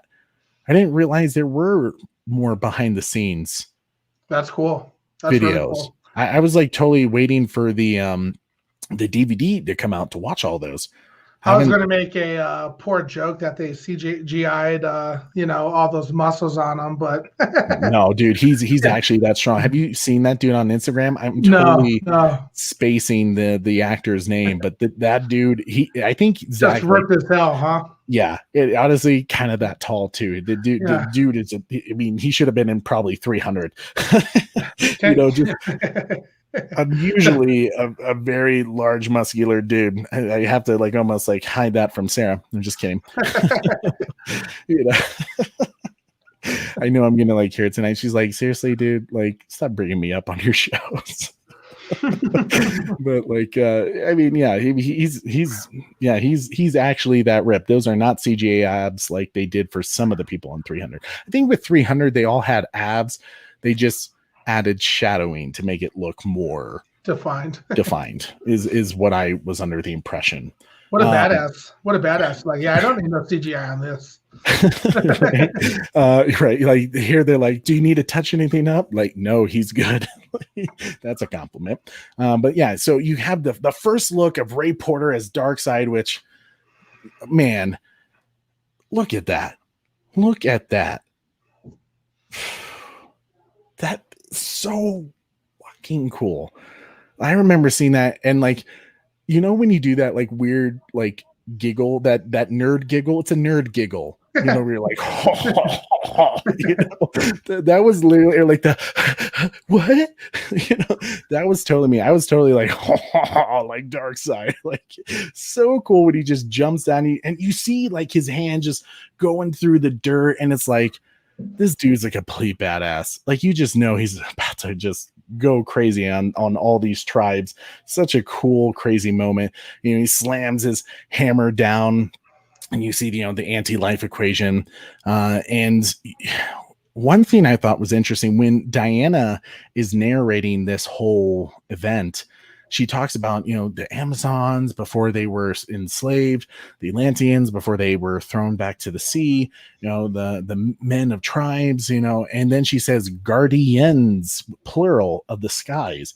But we only saw the one Green Lantern, which was Yelling Gur, who appeared, I want to say it was like, I'm not a huge Green Lantern reader. I know a little bit because my brother-in-law, Adam, is really into Green Lantern, but I believe Adam said this character of Green Lantern first appeared in Green Lantern number 19 in 1991, I want to say. But it's such a crazy scene because you got the mother box of the Unity terraforming, you got the servants of Darkseid, all these parademons, his witches, and you got that Justice League theme motif going around with Junkie XL's music, which is so cool already. But you got Yelling Gur, who's trying to take down Darkseid, and it's so crazy because like you get that fight scene and Darkseid takes him out and slices off his hand. But Corey, what did you think when that ring came up and like Darkseid stared at it and he was like about to reach for it? He reached at it for him. Yeah. I was like, oh man, this is I thought it was insane. I was like, oh, wait, I was like, oh, like I held my breath for a second. I was like, wait, what's going on here? That moment of we're fucked. Yeah, like if he gets it, then we're definitely done for. It's over. Like Darkseid with the ring of will power, the life equation. Like at that moment, you just like wave the white cape and be like, okay, we'll be parademons. So cool. But it made me wonder like who the other guardians from space are, because why not just say guardian of space? Like who else was there that we possibly don't know about yet? Maybe something that Zach will bring up if we ever restore the Snyderverse. Before we move on too far from Darkseid. Yellow Devil says a second of silence for the fallen trolls that disrespected Marvel CGI Studios to dunk on Darkseid. What? What is this? People were trolling hard. A second of silence for the fallen trolls that disrespected Marvel CGI Studios to dunk on Darkseid. Are you saying someone made a video of them dunking on Darkseid? I'm sure Marvel did. If Yellow Devil has it, we'll have to take a look at Yellow Devil, if you have a link, we'll do a reaction video possibly right now if we can. And it might be a lot of cursing. It might be a lot of you know. So Corey, get the bleeper ready. Yeah, I mean, it's such a great. God, that's crazy. See, now that's like in my brain of like who would disrespect Darkseid. But the cool thing that I really felt like Zack kind of went for in this film, I really got like a Lord of the Rings style vibe to it, an artistic style of how he did it, because the defenders of Earth, fighting against Darkseid, and Artemis gets her arrows into Euxis, because technically he's Euxis at this moment. Sorry, I keep calling him Darkseid, but you got Ares, who just and takes his axe and just drills it into Darkseid, like no small thing. It was just crazy to see the old gods completely take Darkseid down and almost humiliate him in a way. And he's badly injured, he's forced to retreat and leave the mother boxes behind, and they completely embarrassed him, right? I mean, it was that moment of you can tell Darkseid at some point is this planet has always been on his mind. He wants revenge. He's gonna come back and be like, oh, it's on, guys, I'm gonna destroy all of you. Can we also take a second to appreciate that Ares, look where the axe is. Look where the axe was heading towards. We were heading towards the head. He was going for the head. Yeah. That's right above the neck area, I got to tell you guys a story real quick now that you brought that up, Corey. And don't get me wrong, I love Thor. I'm not dissing Thor in any ways. Oh, well, we can't diss Thor because, Julian, our good friend, the huge Thor fan. So, Jules, we love you. If he ever watches this. But now that you bring it up, here's a fun story for you guys. I remember seeing, I think, what was that? Infinity War, when that happens? Infinity War? With Thor, hitting his axe into Thanos, the purple ball chin of a wish he was Darkseid character, stabs him, in the shoulder, and Thanos does that, you should have aimed for the head. And I remember looking like Batman would have done that. I looked at my brother Jameson. It was like Batman would have, put it through his head. He's smart enough to do that. Thanos, Thor is a fucking idiot.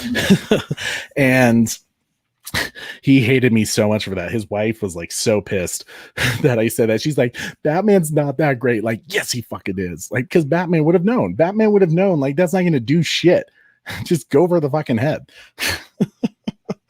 But hey, we'll blame Marvel writing on that one, because I'm not willing to throw that Thor is stupid by any means. What's that guy do the pitch meetings on Screen Rant, where he's just well, we can't kill him off, sir, because he's going to be in the second movie. Oh, why? I'm going to need you to get all the way off my back about it. Okay, I'll get off that thing. Further the plot, which there is a little moment about that I'll tell you guys about. That was Zack Snyder's Justice League, where I kind of thought that was a funny thing. But anyways, we'll continue on with this great history lesson, where they forced Euxis to, I think it's Euxis or Euxis. I haven't been able to figure out what the exact pronunciation is, but everyone's celebrating. But now we have this issue of what do we do with the 3 mother boxes that they've left and have gone to sleep now that their masters have left the planet? Well, they do this really cool scene where I love how they all had their different ways to create their mother box or their shell of the mother box. I loved how the Amazons kind of used the sun to create this. I don't even know what you would call it, but it was like a red, like kind of concrete like theme. And then the Atlanteans used an octopus, theme to create this like weird kind of seashell around it. Like so many cool elements. And then you had the humans who kind of made this metal shell of it, which did anyone catch? I hope you guys did. My man, Ray Porter, his cameo at that scene.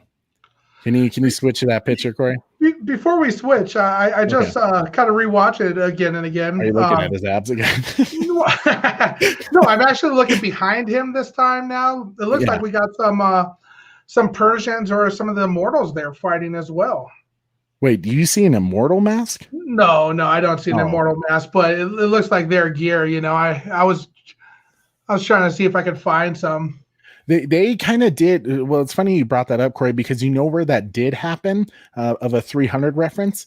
Patty Jenkins used Spartans, their costumes for Wonder Woman 1984 when she shows the scene of I'm spacing her name. Linda Carter's character when they kind of didn't reveal it was her, but like when she's in their Golden Eagle army fighting off the humans, they were in Spartan armor from 300. But man, Ray Porter, to see, I love that they did that. A little cameo of the man himself helping protect the mother boxes. The man who's trying to get the mother boxes is also help hiding the mother boxes. Like such a cool scene. Like, man, and he also looks like a dude of that time era. Got the beard, the long curly hair. Like it was just like cool. Like I remember when I saw that for the first time, and I did that like Leonardo DiCaprio meme where he's like pointing, like it's Ray. Ray, you're awesome. So as he left the mother box there, he was like, "I'll be back for you." Right? He's like, "I'll come for you. You will be mine." Like I don't know if Nazgul was out there tonight, but it definitely had a very 300. I mean, excuse me, Lord of the Rings vibe going on with the men. Yeah, totally. I mean, and right, the same director having the same artistic style to kind of give that feel to it, and he also kind of did that. I'll talk about this part a little bit later, but how cool are those mother boxes, guys? I mean, these are just the props of them, but I wanted to show the different, this seashell one. You have the human bronze kind of thing, and then you have this Amazon kind of, I don't know, like stone concrete like style to it. It's just so cool. I totally dug it. But there was a scene when the humans are putting away, digging a hole because humans are divided. The best thing to do with something of that much power is to hide it and let no one ever speak of it again so that it gets lost in time. There has been something that someone brought to my attention when Zack Snyder's Justice League first came out that I need your guys' opinion on, because it's been driving me nuts and because it's so exciting. Does that dude on the horse look familiar to you? Let's go to the next picture. Let's zoom up a bit. Let's get down to the detective work. Who does that look like to you guys? I think, Corey, do you have an idea of who you think that is? Well, yeah, I have an idea. But we kind of talked about this a little bit earlier. So True. True. The suspense is killing me. Guys, I think that's Bruce Wayne. Affleck. I think it's Ben Affleck, or at least a CGI Ben Affleck. And if you guys know anything about the comics, I've been like searching for these comics well before Zack Snyder's Justice League. So I want to shout out to my guys at Hall of Justice, my boy John, who gets me these comics, and he's so great. He literally, before I tell you this one story, I called him up one day for Hall of Justice Comics and Collectibles in Parker, Colorado, and I asked him, I was like, dude, do you have the Zack Snyder Justice League variant covers? And the covers that were dedicated for Zack Snyder's Justice League. I think Lee Bermejo did one, and Jim Lee, I think, did the other one. Not sure. But I asked them because they were store exclusives. They didn't do it for every store. And last I saw, his store wasn't on the list of receiving those variant comics.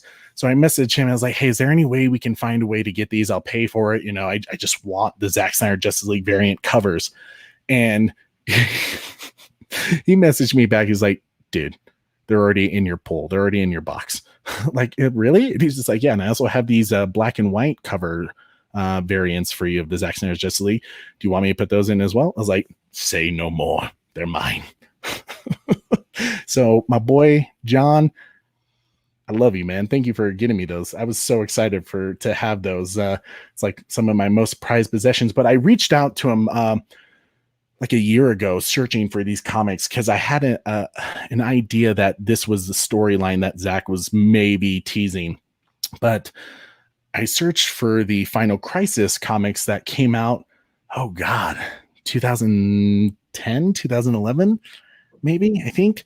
And that storyline is all about this big war between the Justice League and, Darkseid, and Batman taking out Darkseid, but Darkseid taking out Batman with Omega beams, which I think was going to happen possibly in future Justice League films. And there's a storyline that it continues of another series of comics that I was able to find shortly after I got the Final Crisis series, was the Return of Batman comics. Corey, can you pull up that picture real quick? The Return of Batman. Sorry, it's Batman, the Return of Bruce Wayne. Are you still there, Corey? Did Warner Brothers take us out? Oh, okay. So yeah, we have the Final Crisis where Batman dies. And then from Grant Morrison, he also continued on with this Batman, the Return of Bruce Wayne, where the Omega beams send him back in time to multiple different eras. And it made me wonder, well, what if Zack was setting that up? Like, what if he was showing that the whole reason why? Remember when I said there was an issue that I had in my brain of why this was? When I said, how did the humans, the Amazons, and the Atlanteans and the old gods know that Darkseid's army, it was Uxas's army, was coming? What if Bruce Wayne was sent back in time and he has constantly been helping the human race along to prepare for Darkseid? And that's him right there burying the mother box. One of the things that you had mentioned to me is at the scene is obviously, we were trying to figure out, could that be him? Yes, he's on a horse, but he's the only one wearing a helmet. And I'll let you say, Trey, as that we zoom back into the second picture here, what's special about his helmet? Well, I mean, it has ears on it, right? I mean, not quite bat ears, but I think it's interesting. And I think there's other people that had helmets on there. There's a wide range shot that did it. It's just, I'm referring to this picture. He's the only one wearing a helmet, and the technology and the way they made things and forged things back then wasn't going to be the same. So, how it's bent back is very interesting to me. It looks, I think you're onto something there. So, yeah. It's certainly possible. So what did Yellow Dove say? The Bat Tribe story. Never read it.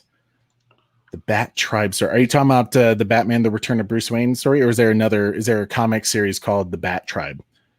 Or I think I know what you're saying. Yeah. I don't know, guys. If Zack planned that far ahead, and something tells me he probably did. A lot of people say the DCU had no plan. Wrong. Zack Snyder had a plan. Warner Brothers didn't follow through. I think what's the consensus in the comments, Corey? Do people think it's Ben Affleck, Bruce Wayne? You know what? Let's ask. So, all right, everybody, answer in the comments. Is that Bruce Wayne? So we'll go back to his picture. I'm really curious. The Batman Return of Bruce Wayne comics came out I want to say it was either the spring or fall of 2010. And it's like I said, it's such a cool comic series that Grant Morrison did. I think Grant Morrison, man, he's done so many good ones. I think he even did the Madhouse on the maddest house on earth, something like the Arkham Asylum storyline that really influenced the Arkham Asylum game that they did by Rocksteady. Like such a brilliant idea. If Zack planned that far ahead, that at some point Bruce Wayne was, I mean, and think about this, guys, we probably should have received Justice League 2 right about now, or maybe, yeah, no, maybe last year, actually. Maybe Justice League 2 was supposed to come out last year. Not sure, or this year. But at some point, Bruce Wayne was going to die, I think. You know, in his films, kind of similar to what Marvel did with Tony Stark. And I'm not trying to say there's a conspiracy theory of maybe Jeff Johns gave some stories away to Marvel, to Kevin Feige. I just think there's a lot of interesting connections. You know, Zack was so ahead of his time, and we're now seeing in Zack Snyder's Justice League a lot of elements that were used in some of the later Marvel films after 2017 that you kind of have to like wonder, how did that happen? Like there's a lot of coincidences that I think are interesting. So what's the growing consensus, Corey? You know, I am starting to see some messages that from other places that we haven't posted that they think it is possibly Ben Affleck, but got to post the Yellow Devil's answer again. So funny. It's Trey after his Selena marriage. He goes back in time to hide from the fury of Wonder Wife. I would never do that. I'm not. Don't get me wrong, Yellow Devil. Like Catwoman's nice and everything, but Wonder Wife all the way. I love my Wonder Wife. See, this is called getting brownie points now, boys. You got to say that you love your Wonder Wife, and I love my Wonder Wife. She's amazing. She actually is. She loves watching DC films with me, and she's a huge Batman and Wonder Bat fan. So I can't complain. That will do it. That will do it. But excuse me, sorry. But you got Diana. She says something awoke the mother boxes, which, as we know from the opening, is Superman's scream. So this is where it calls, the call to action to find the others, where she says the others, where are they? And she does that whole that great line of, man, see, now I'm spacing things. They said the age of heroes would never come again. And Bruce says it will, it has to, that great line that sets off this whole, adventure to get the Justice League formed, which is great, especially that it's the brave and the bold Bruce and Diana searching for this team. So now we get to part 3, beloved mother and beloved son. Okay. So here with part 3, go ahead and go to the next picture, Corey. This is so cool. So one, I loved how Zack opened this. See, this is those like tasteful comedic moments where like you see Central City, city limits, and then it goes to this reduced speed ahead. And that's the home of Flash, the fastest man alive. But what is really cool is that there's a semi truck that passes by that's called the Gardner Fox. And it is a tribute to the co-creator of The Flash. A nice little Easter egg. See what you're doing there, Zack. See what you're doing there. And this is all, of course, a part that they cut out of the 2017 film that I want to just smack people for. Get that baby powder, Corey. But yeah, so you have that great little opening into Central City. You get the Barry meets Iris during his pet walking interview. Go ahead and switch to the next picture, Corey. And of course, the very same semi truck that is being an idiot, speeding ahead, and kind of, a little foreshadow of what's about to happen. First off, speed. He didn't reduce speed, and like an idiot. This is always like one of those scenes where it's just like you have to like hit your head of like, why is that guy so dumb? Because of the plot. And he like drops his burger, which I felt this was one part. It was like missed opportunity, maybe, possibly. I think it should have been a big belly burger that he was eating, but I think it was just the burger shop. So to me, it was like a slight missed opportunity. But like I said, that's like nitpicking, right? A little nitpicking, which by the way, I've had a big belly burger from the Mother Box on Wonderland at home, and it was amazing. It was so good. Corey, did you order one? All right.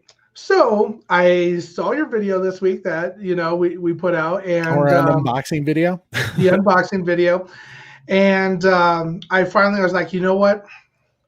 We're done with the video. We just posted it. I should probably go get one now. So I go to Wonderland. It's Wonderland, right? Yeah, Wonderland at Home. Wonderland at Home. So I go to wonderland.home.com to pick myself up one. And guess what? They're sold out, of course. So it sounds like they are making more.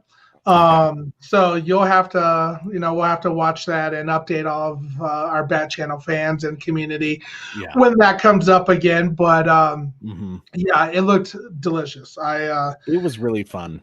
How was the cod, by the way? Okay, so I'll be fully honest here. I am not like an Atlantic. I don't like whitefish really. I know that's what I'm surprised you ate it.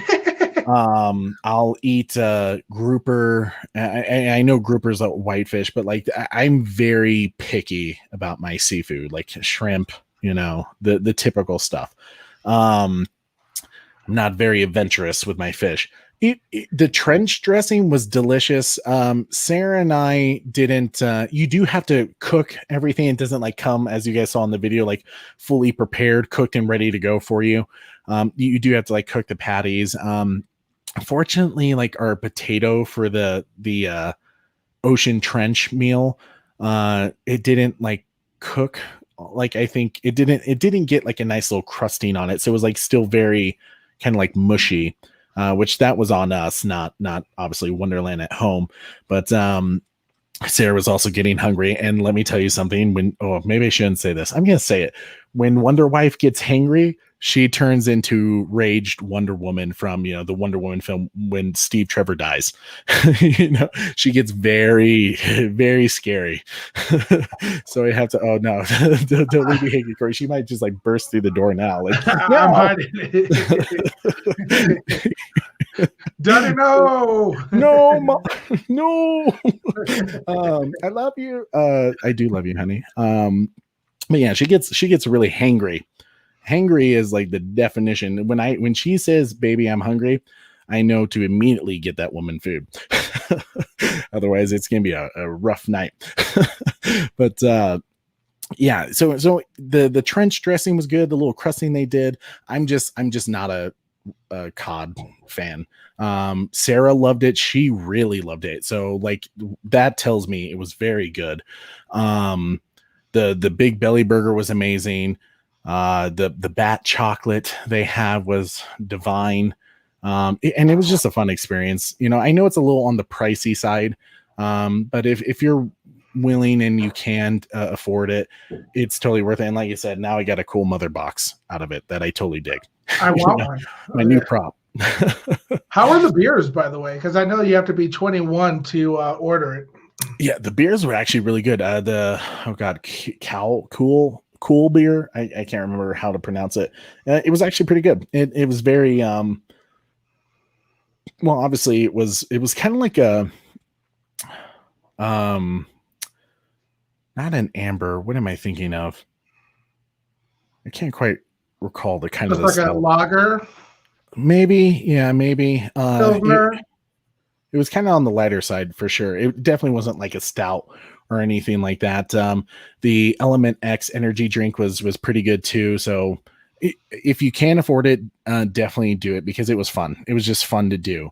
But to get back, or let's see, Yellow Devil says, I like that scene. Love at first sight, and it can be over a minute later since life doesn't care. Yeah, we are powerless while Flash can change her fate.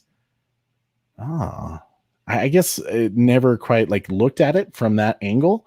To me, I was just geeking out that it was like Barry saving Iris West, because it's such a great scene. You got this really cool song to the siren by Rose Betts, which like such a great song for this epic slow motion scene. And I love how the Flash has shoes that have the lightning bolt on it, and it like burst off his feet when he's like jolting to go save her, and you know, the break in the glass. Like, it is just like such a cool freaking scene, and it's just insanely cool slow motion that it's just like it's a masterpiece of a scene. But I really loved, you get this comic book reference. I don't know if you guys knew about this. Now, see, I'm lucky, because while I tend to be I don't go very further from Batman comics, the Dark Knight comics. Maybe I'll read a few Justice League comics, when a series event comes out. But my other brother-in-law, Benjamin, who's Fresto Games on YouTube, if you guys haven't checked out, he does a lot of video games on there, Pokemon, Yu-Gi-Oh, really cool channel. Always love watching and supporting my bro. Fresto Games. I'll put that in the comment in the description later on when we post this video, but definitely check out his and subscribe to his channel. But he is a huge Flash fan, so he kind of gives me the rundown of the comics, and he actually said that the first appearance of Barry Allen in Showcase number 4 in 1956. Actually, is what this was a montage to, you know, with the hot dogs in the sky. I know a lot of people are, I mean, it's a silly scene, right? Because he's totally a college kid taking the hot dog, put it in his pocket, you know, free food, trying to afford the cheap life. But it's just moments like that where like something as simple as that comic book reference, you know, Zack was able to kind of recreate in his own vision, but it was still like very, very cool to see. And I love how he was having to be like super careful with her as he's like, you know, grabbing, you know, her and like laying her down. Like such a great scene. Corey, what did you think of that? You know, I really liked that scene. I'm gonna go back to it. You know, it was kind of, you know, magical in some ways, because, you know, seeing the shirt, you know, the shoes just rip right out of his feet as he, you know, turns, just, you know, showing how quickly he ran right out of his shoes. And then I think one thing that it really showed me was like how gentle he has to be at, you know, moving that fast. And yeah, we kind of saw it a little bit in the Justice film, but run away. But it was really cool, like how delicate he was with her. And I think he probably is that all the time, but it was just a very magical moment. Yeah, and it definitely goes to show that he's very aware of his powers. You know, he's very aware of what he has to do, because he's probably tested it, and he's probably seen that. I don't think he did like what the Boys. I don't know if you've ever seen that show, Corey, on Amazon Prime, called The Boys. I highly recommend it to anyone. If you liked Batman v Superman and kind of dig that, especially Batman v Superman Ultimate Edition, where it's kind of the realistic rated R superhero film like show, I think you guys will like The Boys. It's a bit crazy, but you know, like someone who has like the speed of Flash, like runs through people and just explodes, you know, because of the friction of how fast he is. You know, I mean, it's a cool thought process. I think my brother-in-law said that Flash technically has like a protective aura around him with the Speed Force, kind of like a shield, in a sense that he can't like destroy property around him when he runs.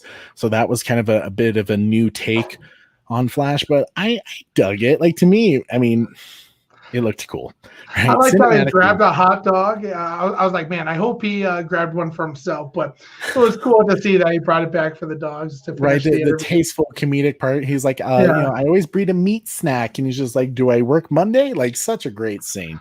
Great scene.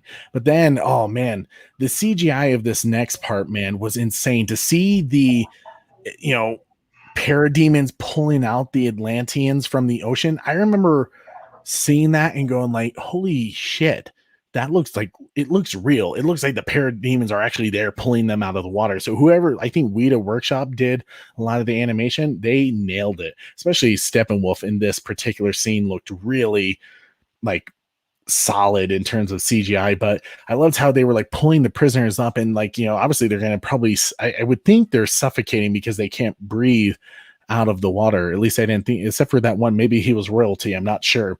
The one who Steppenwolf was interrogating, but they had this really cool, I think it was kind of like Starro, kind of looked like Starro, the starfish, but it was like a tech thing that could like project your thoughts and your images from your brain, and it went on your head like Starro. So it made me wonder, here's my next question to all those who are watching: is Darkseid, or at least the Apocalyptians, aware of Starro? We know the Suicide Squad film is going to actually have Starro, and he's actually, at least it looks like Starro has maybe been on Earth for a while. He's like buried himself deep, and he kind of breaks through that fortress, as far as I can tell from the trailer. It just makes me wonder, does Darkseid know of Starro and use Starro to create this apocalyptic technology thing? It's very interesting. I'm curious to hear what you guys think. But Corey, I know you said Lord of the Rings style vibe. I felt like the Atlantean armor, especially this dude's armor and his hairstyle, it totally reminded me of the elves armor in Lord of the Rings. It had, that gold, the just how they did it. It just looked like elvish armor. Did you get that same feeling? Yeah, I did. I liked the Lord of the Rings. They did have an elvish vibe to me in some ways. How they looked, and it was just so cool. This scene for me especially was pretty neat, because I was like, there's no way he's going to talk, like I believed him when he was like, yeah, I'm never going to say anything to you. But just to have this, what the heck was that, that was able to, show a map of exactly where the mother box was insane. Like, that's pretty cool technology there. Yeah, it is cool. And honestly, now thinking about it, like, I almost wonder why they didn't use it on the humans during that scene in the tunnel with Steppenwolf, when he had like Silas and things like that. So Yellow Devil says no, plot armor kept Starro safe. Gotcha. Yeah, I hear what you're saying. It was still a very, very cool scene. But then you had after Steppenwolf learns the location of the second mother box, you had Lois mourning the death of Superman, and you also had this great Wonder Bat scene in the Bat Cave. At least or is the hangar? Maybe it was the hangar. I think it was the hangar because the Flying Fox was there. But man, gotta love the Wonder Bat. Yellow Devil, I know you're not a Wonder Bat fan, but I'm all about that Wonder Bat, because it totally reminded me, especially how that scene went from the Justice League animated show. I think it was like Star-Crossed Part 2, something like that. I think is kind of the episode I was thinking of, where like Bruce and Diana are in that restaurant. The Hawk people are searching for them, and they totally do that scene of like where they have to kiss, and she's like, sorry, I just had to do that so we would keep our cover, and he's like, don't be. It totally had that kind of feel to it. So to me, that was like another like, yes, Wonder Bat, yay. I know my wife was happy about that too. We just want to see Bruce and Diana together at least once, for a show or a movie, anything. They always tease it in the comics, and they always tease it in shows and stuff like that. Like, just do it, Bruce and Diana, some Wonder Bat. Let's try it out. Let's see what happens. Other than it would be sad if Bruce does get killed in like Justice League 3, another person that she loves dies. Hey, part of the deal. But Corey, go ahead and switch to the next picture. We get to the Cyborg portion. Man, oh man, you could tell this obviously was like the main part of part 3. The cyborg scene, man, I think it's like a total of 17 minutes. It is phenomenal. The theme that Junkie XL created for Cyborg is super great. I watched it on studio time of how he put it together and kind of went about the music theory of, kind of using like classical elements, especially with a choir. It is just brilliant of a score. And man, that football scene, probably the most epic football scene you have ever seen in your entire life, all slow-mo. And it's just so great. And you see that kind of Zack building the bigger world, from on the scoreboard. It's sponsored by Wayne Enterprise. What's their mascot? Wildcats. Really? Gotham City Wildcats. I'm not sure if that is kind of like a little just kind of nod to I think the Wildcat hero that I recall seeing in the Justice League animated show. But I mean, it could have been anything. But one thing that is interesting, if you want to talk about little references and Easter eggs, other than Eli Snyder, Zack's son, who is also becoming a film director, he helped Victor. Victor Ray Fisher is Victor Stone, right? He's the perfect Victor Stone. Just put him back, Warner Media. But Ray Fisher was learning from Eli because he used to be a quarterback in high school. He was teaching Ray Fisher how to throw the football because he had no idea. He's like, I'm a theater kid, man. Like, I don't know how to throw football. So I thought that was cool. But the team they are playing is the Wisconsin Badgers, which I believe Zack Snyder is from Wisconsin. He didn't go to school for Wisconsin University, but go Badgers. Go Badgers. Hey, my fight song in high school was on Wisconsin. So bum, bum, bum, bum, bum, bum, bum. Sorry. So you were rooting for Wisconsin to win then? No, man. I mean, when you see Victory Stone, you gotta root for Victor. You gotta root for GCU. But yeah, such a great scene that it's just so cinematically appealing, like probably the coolest football scene I've ever seen. And also just like it's kind of funny to see that, like, if you remember in Batman v Superman with the Ultimate Edition, especially, there's Metropolis is playing against GCU. Victor has been dead at that time, so that's why they're getting creamed by Metropolis. So it's kind of fun here. It's because they're missing their star player, Victor Stone. But I just loved how they broke this down and introduced his character. What, Corey? Do you know what Metropolis's mascot is? I have no idea, actually. I'm not sure on that. I'll have to look that up. I can't remember. Oh, are you? Yeah, Smallville Scarecrows. Oh yeah, Smallville Crows, right? From Smallville show. But it's changed every time, because I know in Man of Steel was Smallville Spartans that Zack did. Yeah. So I mean, which reference to 300, which was really cool. But you get Silas's mother, in this scene, and I loved how it's this like crazy cool moment, and just the music, how it plays when they show the empty seat of where Victor's father is supposed to be. And it's man, some brilliant acting by Ray Fisher. I mean, I was really impressed with him, especially with that scene when he's in the car with his mom, because you like really felt the issue that he was going through with his father, the complications, and when he reaches out to protect his mom, and when she has that wonderful line, it's such a great final line. It's almost sad we don't get to see her in any more films, maybe in flashbacks, but or maybe the Flashpoint film, if but she does that, like, with everything you can do today, I can't wait to see what you do tomorrow. And they get hit by the car, and Silas makes this mission because loses his wife, that he's not going to lose his son, and that's why he uses the mother box to keep his son alive. But it creates that sort of resentment between him and Silas, that if Silas was there, if he was maybe the one driving, and someone could focus, and say that again. If Silas was there, Daddy.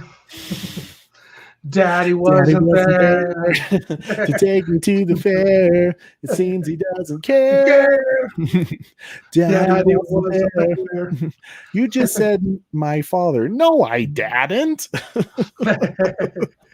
Thing could be father from my truth. Little Austin Powers Goldmember reference there for you guys if you didn't know. Good one, Corey.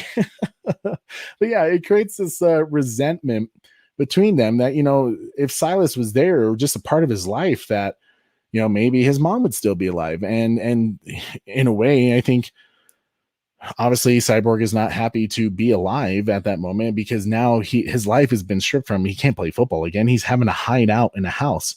And he blames his father for it. So it just shows the complexity of their relationship and possibly the redemption eventually. But they have this great thing where he gives them like, hey, if you're not going to look at me, at least you'll listen to me. And that tape recorder, I love how he like starts is like, I'm going to come at you as a scientist right now, not as your father. And a showcase of Cyborg's power, because in today's age, yeah, Cyborg would be insanely powerful, the amount of things he could do and change and manipulates in our lives, because we're so dependent on technology. And I loved how, you know, they showcased it with him being able to learn how to fly, you know, and, you know, how he can take missiles and submarines and, you know, all this different stuff. He can hack into your phone.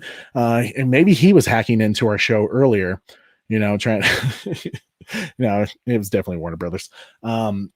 But just such a cool scene. I love when he enters that bank, man. This scene chokes me up every single time I watch it, because I like, oh man, when he sees, like, you're seeing all these levels of money, you know, these huge piles, and then you see this, what is it? I think like $11.28. And he's watching all these videos, this cameras on this waitress, who is played by, oh gosh, what's her name? It's played by, oh man, let's see if I'm totally spacing. I think it's like Amanda Maud, something like that. It's like Amanda Maud. I think so. I think it's that.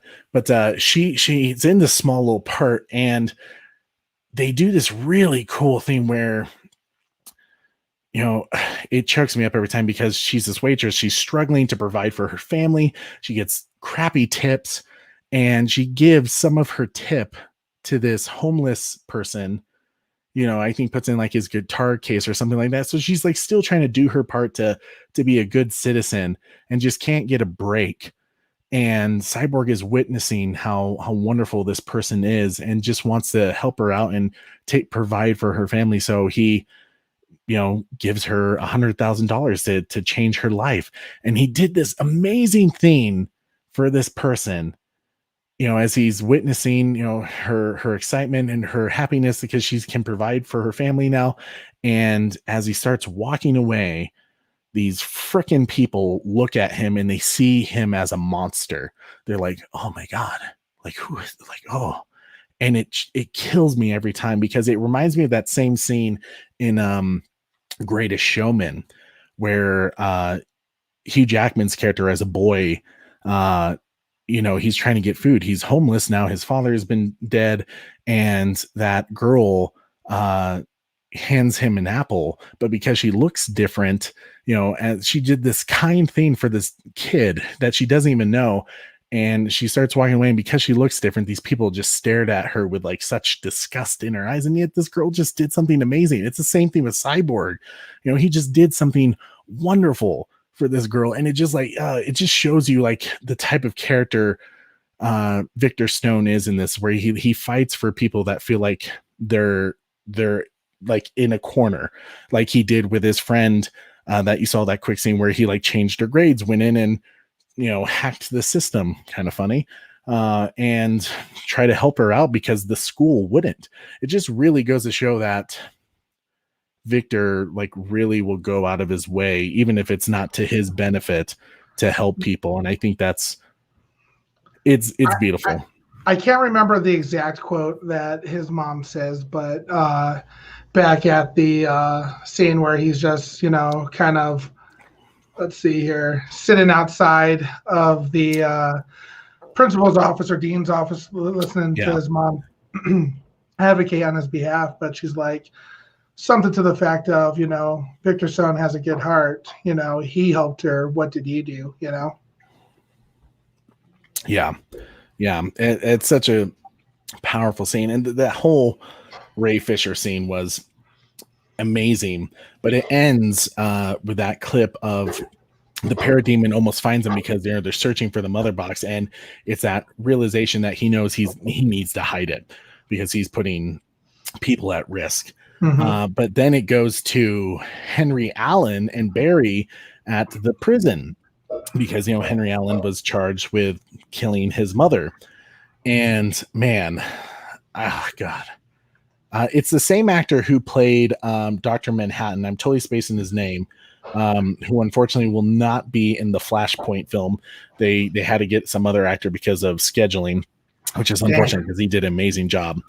But just like there's such a great line between them where in a way he's kind of like, I don't think he knows that Barry has the powers of the Flash because he's like, you're like living in the past, dude. Like you can't worry about me. You have to like go and you are the best of the best. You have a brilliant mind. Like go and do whatever you want. Like don't worry about me. Don't worry about getting a law degree, a degree in criminal justice and forensics and stuff like that. He's like, go do what you want to do and like just live your life. And he says something like, you're living in the past. You need to, think, make your own future, which will come back when Barry runs into the Speed Force, which is so cool. Well, obviously we'll get to that chapter when we get to it, but it's a beautiful scene between them.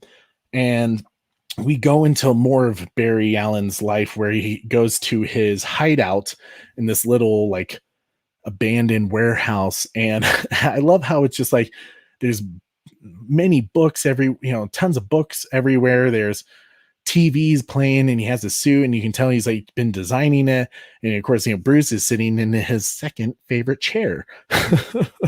But I also found out I was wrong on something. I originally thought in Josh Whedon's cut, I don't know if it changed, but on the TV in the back, I always thought it was a Justice League animated show that was playing because it looked like one familiar to me, but apparently it's actually Rick and Morty. And it's in one of their final episodes when they are battling the devil and they have to team up. So kind of maybe a reference to what they're going to have to do with Steppenwolf.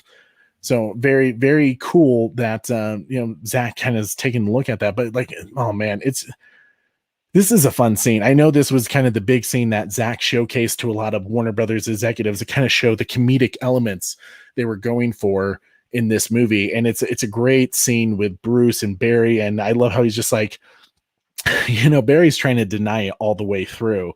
And Bruce is, just like, yeah, I know about this. Like, I know about that.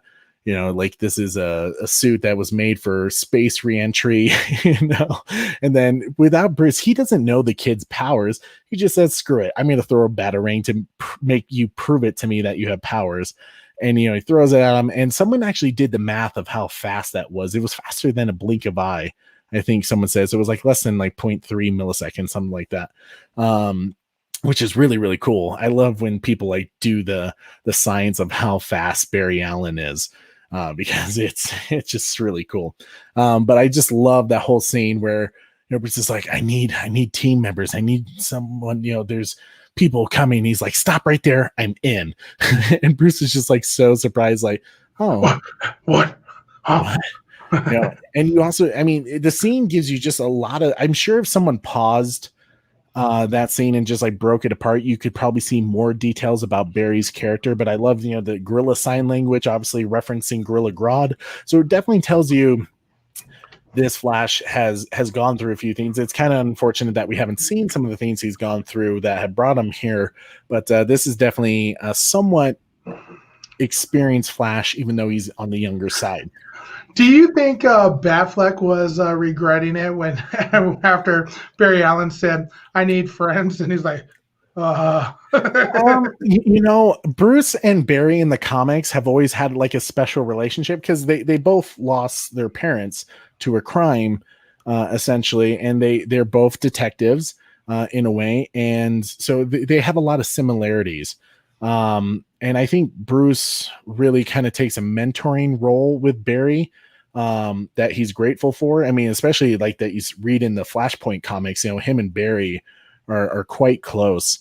But I don't think he felt weird about it. I think it was simply like, I mean, if you look at it, Bruce doesn't have many friends either. I don't know if Bruce would say he has friends. And I think that's my point of the question too, because the Batfleck technically lost Robin. Yeah. So this, I'm sure he probably, I was wondering if he kind of like saw Robin when he saw Barry Allen wanting to join the team so quickly, and had some flashbacks there. That's very interesting. Because of that. Oh God, this is the part where I get so mad at Warner Brothers because of them not doing the death in the family story that Zack wanted to do, because we would have had some more information on this. But like, if he was looking at the Flash through like the eyes of like, oh, he's kind of like Robin, I think he'd be very hesitant to put him involved in this, just because of what has happened. That's kind of what Bruce has done, is that he shut himself off from the world when Robin died. So I think he would be very careful, and he may feel like somewhat obviously responsible for Flash, which is why I think it's imperative for Ben Affleck's Batman to be in the Flashpoint film, because he is kind of that mentor, he is kind of that friend that's going to lead him through this next difficult chapter in his life. So we'll see how that plays out, but that's an interesting thought process, Corey. I dig it. But the one thing that I really loved about this scene was when they get in that awesome car that Bruce Wayne has, and they do that, obviously that scene that was in the 2017 film as well, that was Zack's scene with like saying like, what are your superpowers again? He's like, I'm rich. And he gets in that car, and Zack switched the sign to say, you are not alone, the American Foundation for Suicide Prevention, in honor of Adam Snyder, which that was cool. That was cool to see. Something in there, a little reference to what the community has done now, raising over $750,000 for the American Foundation for Suicide Prevention. In all of our videos, by the way, we put the link to the Autumn Tribute Fund. So if you are feeling generous, always feel free to donate what you can, because every little bit counts. And as Zack says, we are constantly saving lives, or being the heroes that we see in these films. So if you can, donate to the American Foundation for Suicide Prevention, and know that if you are battling depression, you are not alone. There are people who care about you. This huge community cares about you guys. Never feel like you're alone. It's a great scene. I love that scene. Always chokes me up a bit when I see it. But now we get to this awesome, very comedic Alfred and Diana, and they're talking, they're doing this whole tea thing. And of course, he's English, so, he knows his tea very well. And when Diana starts making her tea, she's doing it all wrong. And it's very disappointing. Very disappointing. I don't know about you, Corey, but when you say someone just very inexperienced with their tea, you want to be like, why? Why are you doing that? Is she that inexperienced, though? Because I feel like she may have been living in London longer than him. Good point. But I mean, and she's also, I feel like she's lived on the wealthier side, so she should know how to handle her tea. She just maybe doesn't give a shit. So, and that's the thing. Yeah. Sure. Alfred cares about his tea. You got to do it right, Diana. Jesus. I mean, he may have kicked her off the Justice League team if she did it any further. You could tell he was just like, please get out of the way. Oh, man. I have one job here. I have one job, and that's making tea and kicking ass. And I'm all out of kicking ass. What? But here's another wonderful scene where you learn about these subtle hints of how intelligent Bruce Wayne is. He's not just a billionaire. He's not just some guy who knows more, I was going to say Mortal Kombat. I haven't seen the film yet. I need to. But, knows all the, karate moves. I mean, very intelligent fighter, right? He's not just that. He is also a very smart person who thought of this idea about how to absorb energy through his gauntlets using the Kryptonian energy rifle that they found from the Kryptonian ship, and created this crazy thing that was going to become super helpful to him. And I mean, I just love that, because to me that was like, yes, it in a lot of films we see Alfred is kind of the smart one, right? Like Alfred's the one putting things together. Alfred's the one with the plan in a way, and Bruce Wayne is just the crime fighter, right? We haven't really seen other than in like BVS, where it's like a little more of a detective style, and you kind of saw it a little bit in the Christopher Nolan series, but it was very, very brief. But this is a very hands-on Alfred as well. But like you are clearly seeing that Bruce is a very intelligent person that has the mind to create technology that's very advanced, that is going to help him crime fight all the way. Corey, this just caught my eye. See, I'm like breaking character here almost for a second, but like when you picked up your water bottle, I saw you like the bricks on your green screen, like, so you're drinking bricks. I was like, how's bricks taste, dude? It just like caught my eye. I was like, oh, bricks. It's magically delicious. It's magically delicious. Love it. But she gets a message as she's researching Victor Stone, Cyborg, that, to meet Ray Fisher's character Victor, and this was like the one part where I thought was like kind of one of the one simple funny lines that maybe Josh Whedon had integrated when he was like, it looks you have a date, Miss Prince. He's like, it's about time someone did. I kind of enjoyed that comedic line just because it kind of just that he constant badgering Bruce Wayne about how he just needs to get out in the world and stop being a hermit in this cave, brooding all the time. But it was still a great scene with Alfred and Diana. But we see Diana meet with Victor, and you can tell he's just this angry guy. And this is that one part where kind of like what I was joking about in the pitch meeting series in YouTube for the Screen Rant guy, when like something's kind of like funny, you realize the satchel or the bag that Victor has on him is carrying the mother box. And here's Diana. She's searching for the mother box. They need to gather them so they can defend it from the parademons. And she doesn't know that Cyborg has it right there in front of her. It's like one of those like, oh, like, why wouldn't he tell her here's the mother box? And he's like, oh, because the plot, but it's that great scene where, she's connecting with him through the loss that she lost Steve Trevor, and that she's still trying to be better and to be a part of this world when he feels like he's not a part of this world. I need that line where he's like, fuck the world. Do you think Cyborg knew that she was looking for the mother boxes though? Yeah, I would think so. And B, do you think that he knew about her powers?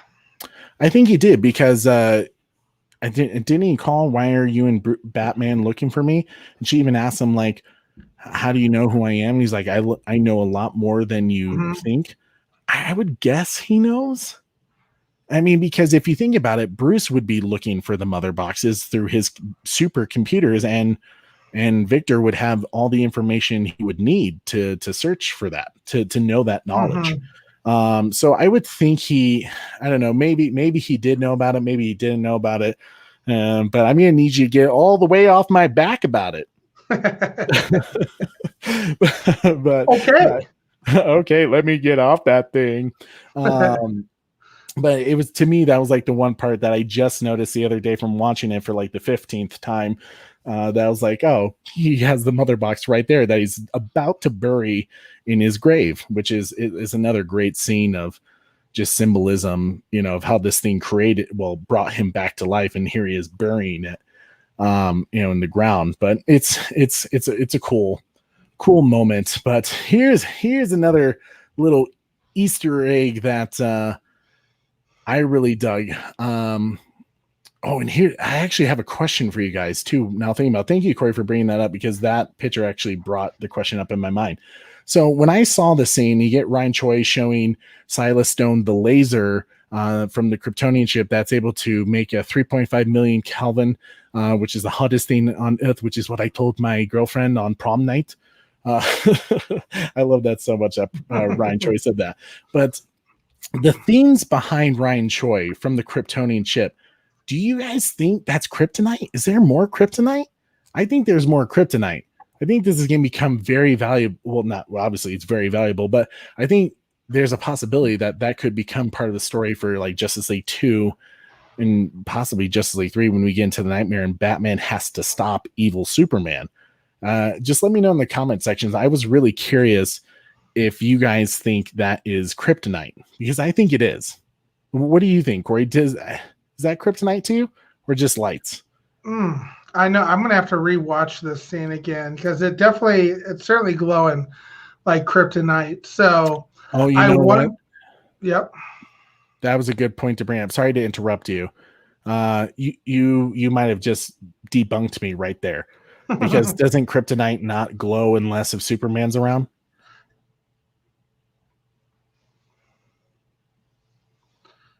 I think that's a thing, because I'm trying to remember. Did it glow when Bruce had it? I think it didn't. It didn't glow like that until. But no, I think I think Batman v Superman, it was glowing without, because when Lex Luthor was looking at it and Superman wasn't there through the glass, it was glowing, wasn't it?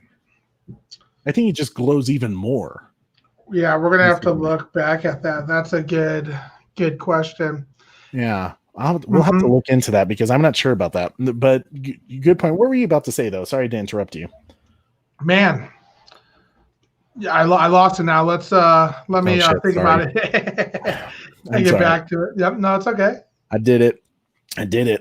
But yeah, so I wonder if that was kryptonite. So let us know in the comment section if it is kryptonite, or if you think it is kryptonite, or what else it could be. Maybe I'm just overthinking it. But to me, Kryptonian ship. There was their terraforming ship there at one point with from Man of Steel. Like kryptonite could have been made there. I remember when I was in mass. Obviously they're scientists, so they're, what was the actual, way he explained it? It's what did he say, meta science, or to the cop when they were asking. And he was like, "What the heck are you talking about?" So xenoscience. Yes. So obviously it's they probably would have had kryptonite, and they probably would have tested it on the Kryptonian ship, see what it is. But let's see here. Yellow Devil says something. I think the kryptonite part of the story is done. They would finish the Justice League Nightmare without it. It trusts creativity. I'm not sure, because I mean, how else do you take down Superman without kryptonite? I mean, the whole thing is, right, like he doesn't really have a weakness except for kryptonite. So unless if Bruce somehow figures out how to make other kryptonite, or uses like kind of what they did with Injustice of using red sun energy to weaken him. I don't know. I mean, maybe we never get to the nightmare world. Maybe we're only seeing the nightmare world because it's just in Bruce's flashes from that flash, and Justice League 2 and 3 will be to avoid that situation. But I think they were planning on going to the nightmare. I don't think that was a story they were just going to drop. But I don't know. Interesting point. Yeah, absolutely. But Silas returns from the ship, and house is a mess because teenagers, especially broody college kids who are, hating shit right now, they just leave the place a mess. I'm just kidding. But it's actually the parademon that is searching for the mother box, has smelled the scent and takes the opportunity to kidnap Silas Stone. Son of a bitch.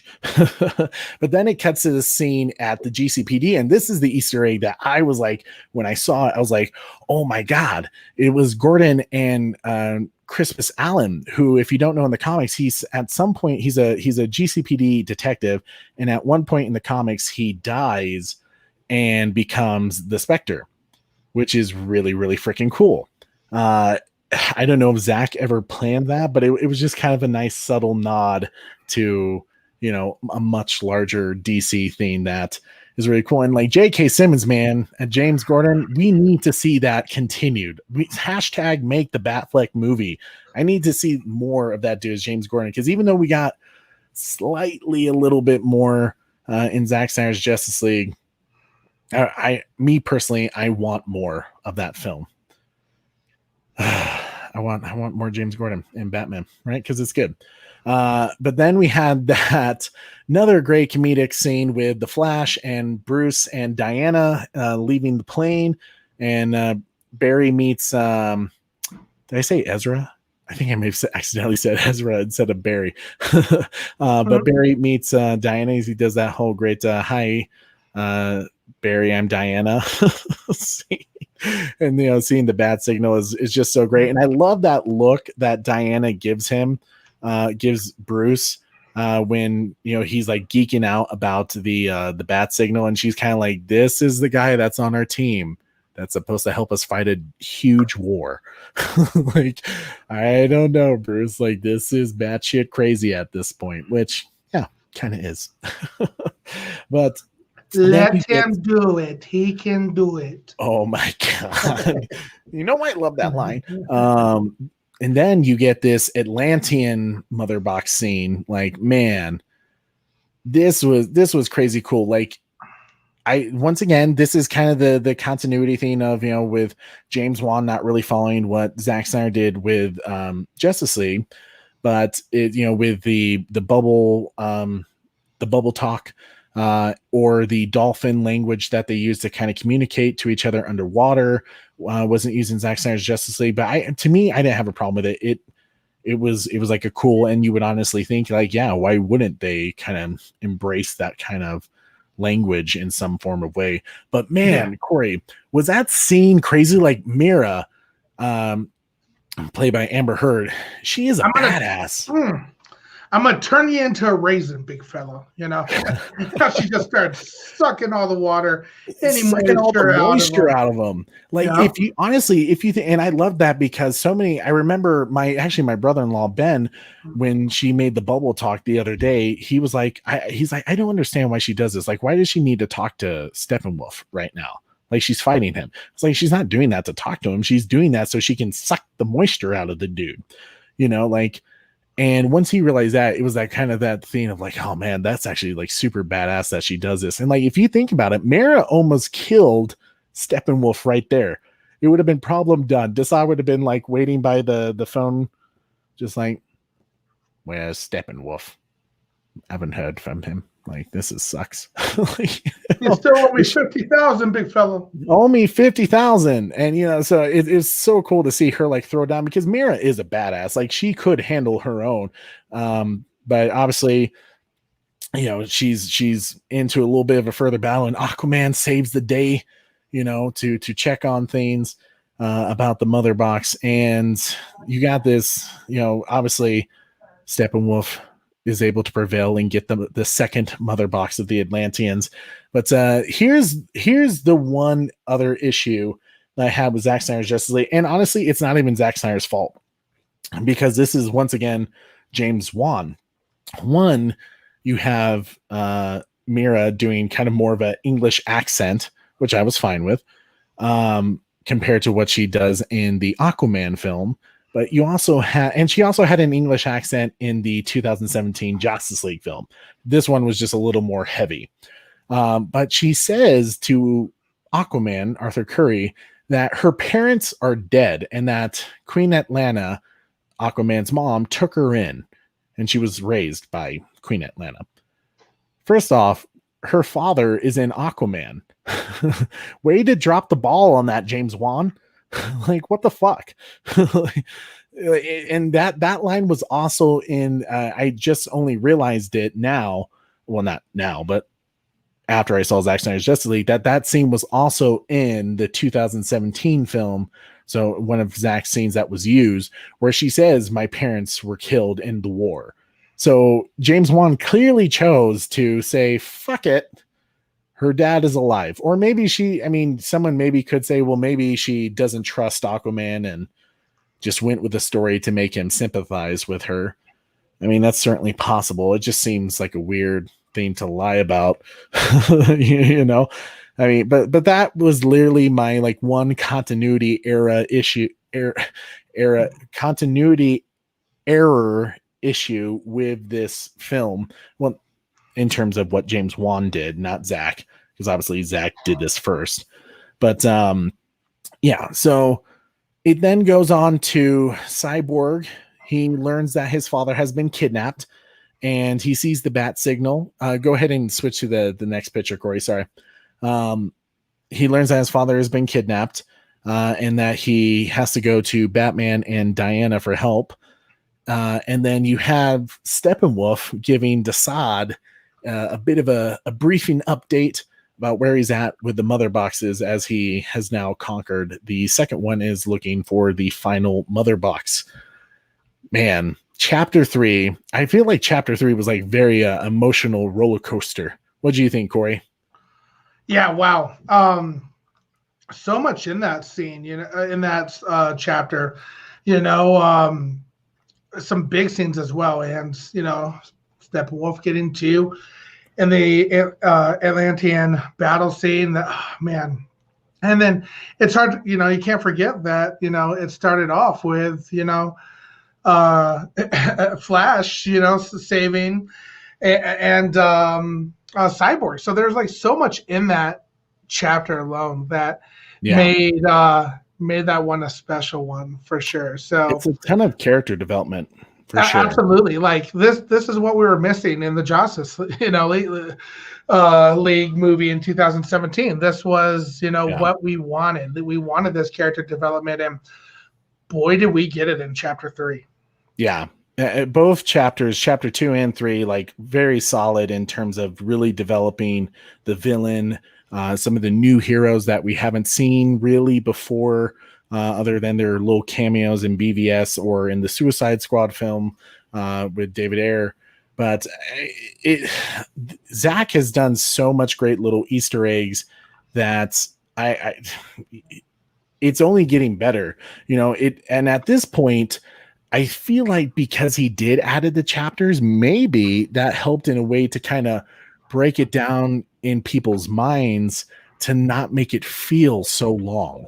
You're feeling like you're getting through things very quickly because, like I said, I mean, you're right now after chapter 3, I think a little over 90 minutes or maybe right about 2 hours into the film. And it doesn't feel like it at all. So he's done such a phenomenal job of like breaking these parts up and keeping the pace going, but also, the character development and the subtle details that he adds to really give extra stories for those who are paying attention. But if you don't pay attention, it's not like you're watching a bad film. It's just for those people who do pay attention or will go back to the movie a few more times and pick out different details that you're going to be like, oh, cool. So Zack, I love what he's doing so far, man. Like, it has been wonderful. So far, guys, what has been the most noticeable thing in chapters 2 and 3 to you guys after watching? Where have been some of the biggest points that you were like, oh man, I really dug that scene? Let us know in the comment section. We'll definitely talk about that. But I'm excited for chapter, I think 4 and 5 that we'll do, with chapter 4 being the change machine. And I think chapter 5 is all the King's horses. So it's going to be fun. We might break those up one by one with each episode because I know it gets more and more into details with that. But guys, I've really dug breaking down some of these chapters. I've learned some things too as I've watched it for the 18th time because I've been kind of stopping each chapter almost by frame if I notice something that comes up. But how about you, Corey? I would completely agree. And, it's been nice kind of, reviewing these as well because it's given, we're reopening the conversation about, Zack Snyder's Justice League. But, there may be things that, we talked about that, some of our viewers and Bat family hasn't, didn't see, or when they go back and watch again, they're certainly going to be looking for it. So, the different Easter eggs. I think the Bat Channel probably should put together an Easter egg a hunt type thing, and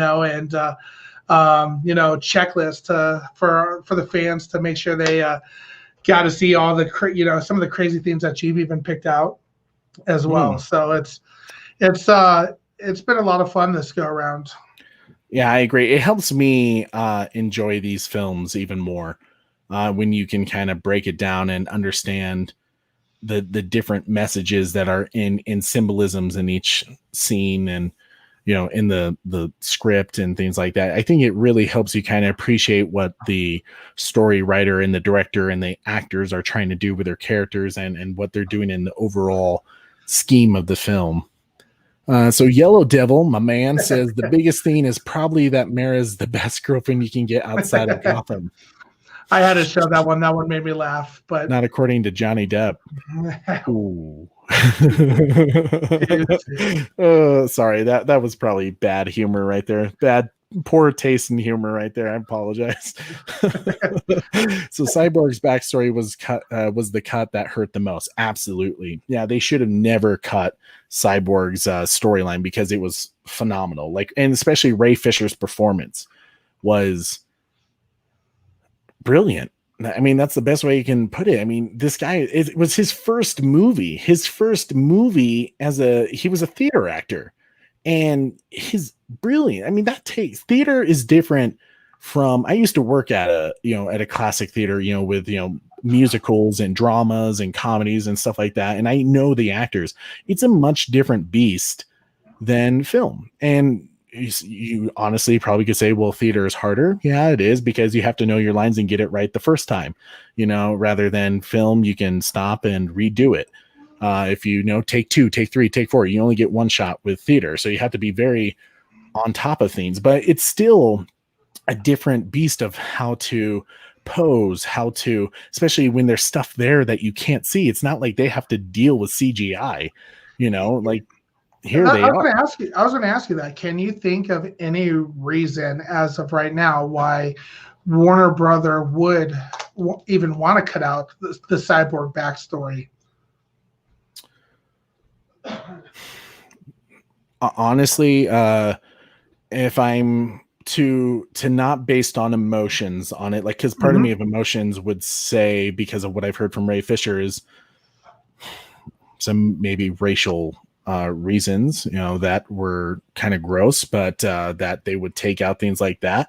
But if I'm looking at it purely business and being, I think, fair, and also here's what we do know. Here are the facts that, like I said, emotion versus perception versus what's true. We know that the studio was constantly pushing Zack, hit the 2-hour runtime. Don't go past 2 hours.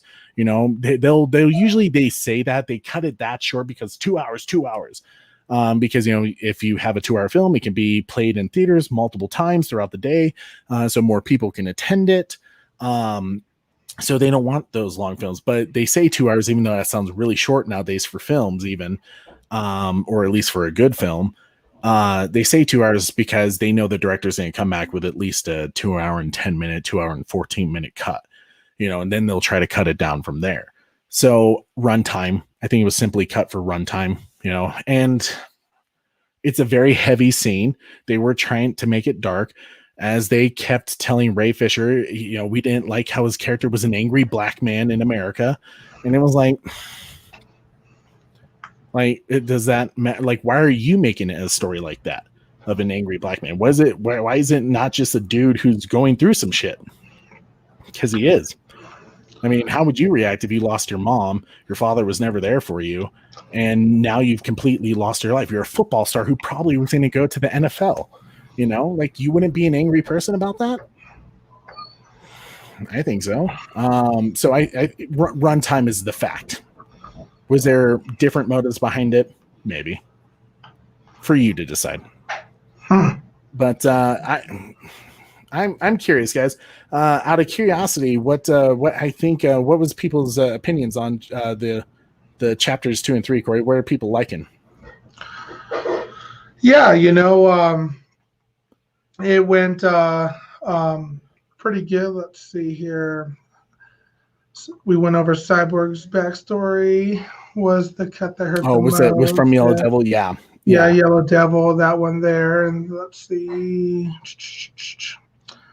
I can't see all of our Facebook comments. Oh yeah, because I know we have a lot of we have it on like Facebook and Twitter.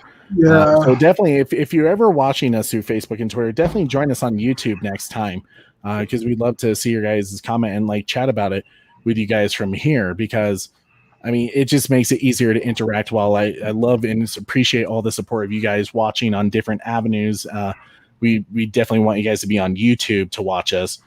So that we can really have a good conversation and hear some of your feedback of what you think is going on in each chapter. But guys, I just want to say thank you so much for watching. It has really been a blast to especially geek out with Corey and geek out with you guys about all these chapters and all the cool things that Zack Snyder, the cast, the crew have been able to do with these films.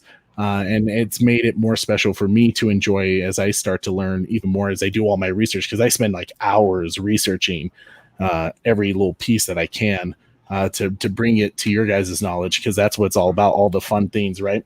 But I really, really appreciate you guys sticking around and watching us for 2.5 hours. But thank you guys so much. I know we had some technical difficulties, but my man, Super Corey, did a great job. We made it back. I appreciate it. I dig it. Hey, just next time, beat up Warner Brothers. Just grab them. Let's put them on the show, and we'll ask questions. Do some interrogating. There we go. Thank you guys so much for watching. I really do appreciate it. Make sure to smash that like, share, and subscribe, and hit that notification bell so you never miss an episode. I'm your host, Trey. And I'm Corey. And don't forget to tune in weekly. Same bat time. Same bat channel. See you later, guys. Have a good one.